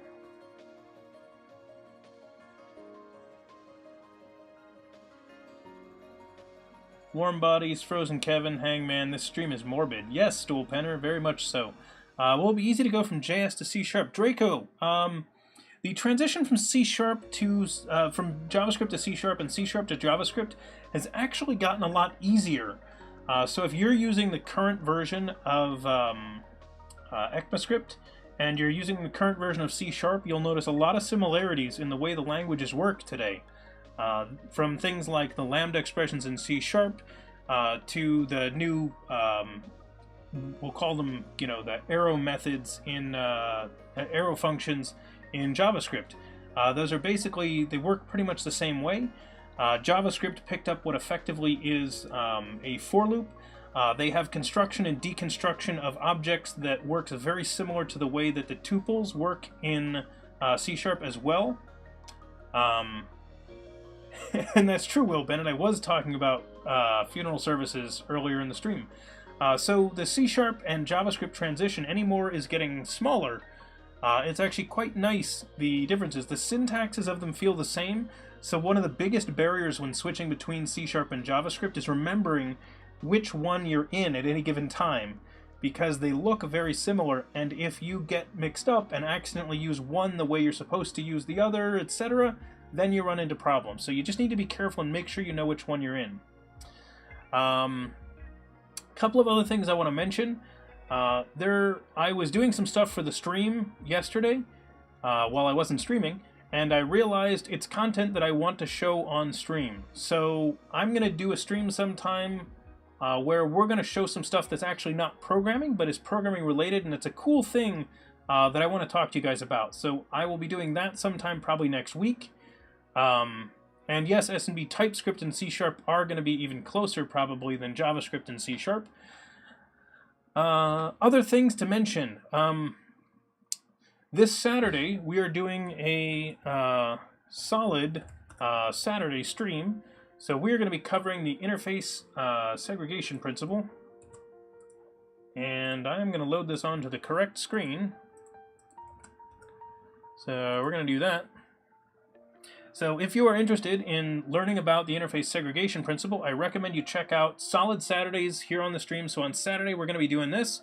Should be a lot of fun. We discuss the principle at the beginning of the stream. We talk about it. We explain why we want to do it.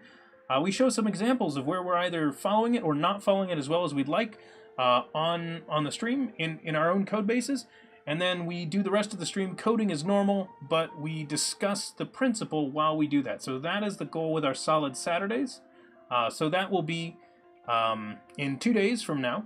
We're going to start that one. So that'll be interface segregation principle. And if you want to check out our previous one, they're right up here too, and they are recorded, and you can watch the videos of these. They are available on Twitch right now in the Twitch videos section. I see someone asked about YouTube. The Solid series is not yet on YouTube, but it will be there soon. Binary Logics. So all of our videos get recorded here and are available on the Twitch videos section here on the channel. If you don't know what that is, then I will show you. So if you go to DevChatter /videos, which it's just the video link at the top of the stream here, you will see all of our videos here. And there are collections, including one collection that's Solid Principles, and you should also be able to see one. I don't know where the Learn to Code one is, but Solid Principles is one of our collections, and you can see those videos there right here. And then you can see all of our other videos down here, so if you want to check those out as well, that's where they are. How did it go with the Discord integration? Draco, so we did not actually make the connection to Discord yet, but we improved the architecture to the point where we were going to do that. We didn't get the chance to do it today because I wanted to bring on Kevin, who is not an expert on connecting to Discord, but does know SignalR pretty well, so that's why we had him on here for that. And I think that was super, super valuable to have Kevin on here and working on the SignalR part with us because he really did know that well. we will be getting to that soon. Maybe we'll do that on our Saturday stream. I wasn't planning on doing that for interface segregation, but we will probably do some interface segregation as part of that, so we'll see how that goes. Okay, other things that I wanted to mention. If you are interested in contributing to any of our projects, getting involved in anything like that, all of our code is actually stored out on GitHub, so you can actually go take a look. You can run your own bot if you like. There are instructions for how to get it set up, and we have lists. We have a list of issues with various tasks. If you are interested in working on the project, there are a number of things that you can get involved in, and we have had a number of people that have sent us pull requests. So if you are interested in contributing to an open source project, this is one that I would recommend you check out. We'd also mentioned earlier that you guys should be following Kevin on Twitter, and you should also follow me on Twitter if you're interested. But if you just want notifications about DevChatter and you don't care about us really, there is a DevChatter stream, and that Twitter account is just DevChatter stuff. So if you take a look at that one, you will find those. Will Bennett, you could run the bot without having a stream if you wanted. It would be in whatever channel you wanted to connect it to. So I would recommend you connect it to your own channel so that you don't, make people angry about that, but you can. It does need to connect to Twitch right now. However, we are planning on building it to the connection to Discord so that you will not need Twitch at all in order to use it. So, but yeah, that's the idea. Once we add the connection to Discord, then you could run the same bot over in Discord if you like. And we could also then, once we connect to Discord, that will prove the point that we are abstracted enough away from Twitch that we could also add a connection, say, to Slack or Microsoft Teams or something like that, and you could then make whatever bot connections you like. Other things that I want to mention. So I don't have it here right now. It's downstairs in my kitchen, but I do have an awesome mug that I like, and if you guys want to get an awesome mug that lets everybody else know that you are coding, we have mugs with our derpy Chatosaurus on it. So if you are interested in getting a derpy Chatosaurus mug, they have them right here. So DevChatter I'm Coding mug. I think a couple of people in chat... S&B, how do you not have that yet? What do you live, like on the other side of the ocean or something? Crimson Green already has his too, see? So a couple of people have picked up their I'm Coding mugs, which are pretty sweet. Oh! S&B lives in Antarctica. Well, in that case, I'm not surprised. If by Antarctica you mean, like, England, then I understand why you refer to it as Antarctica. That place is cold. Although I guess by that token, wouldn't it be Arctica instead of Antarctica? You live in Arctica. Arctica.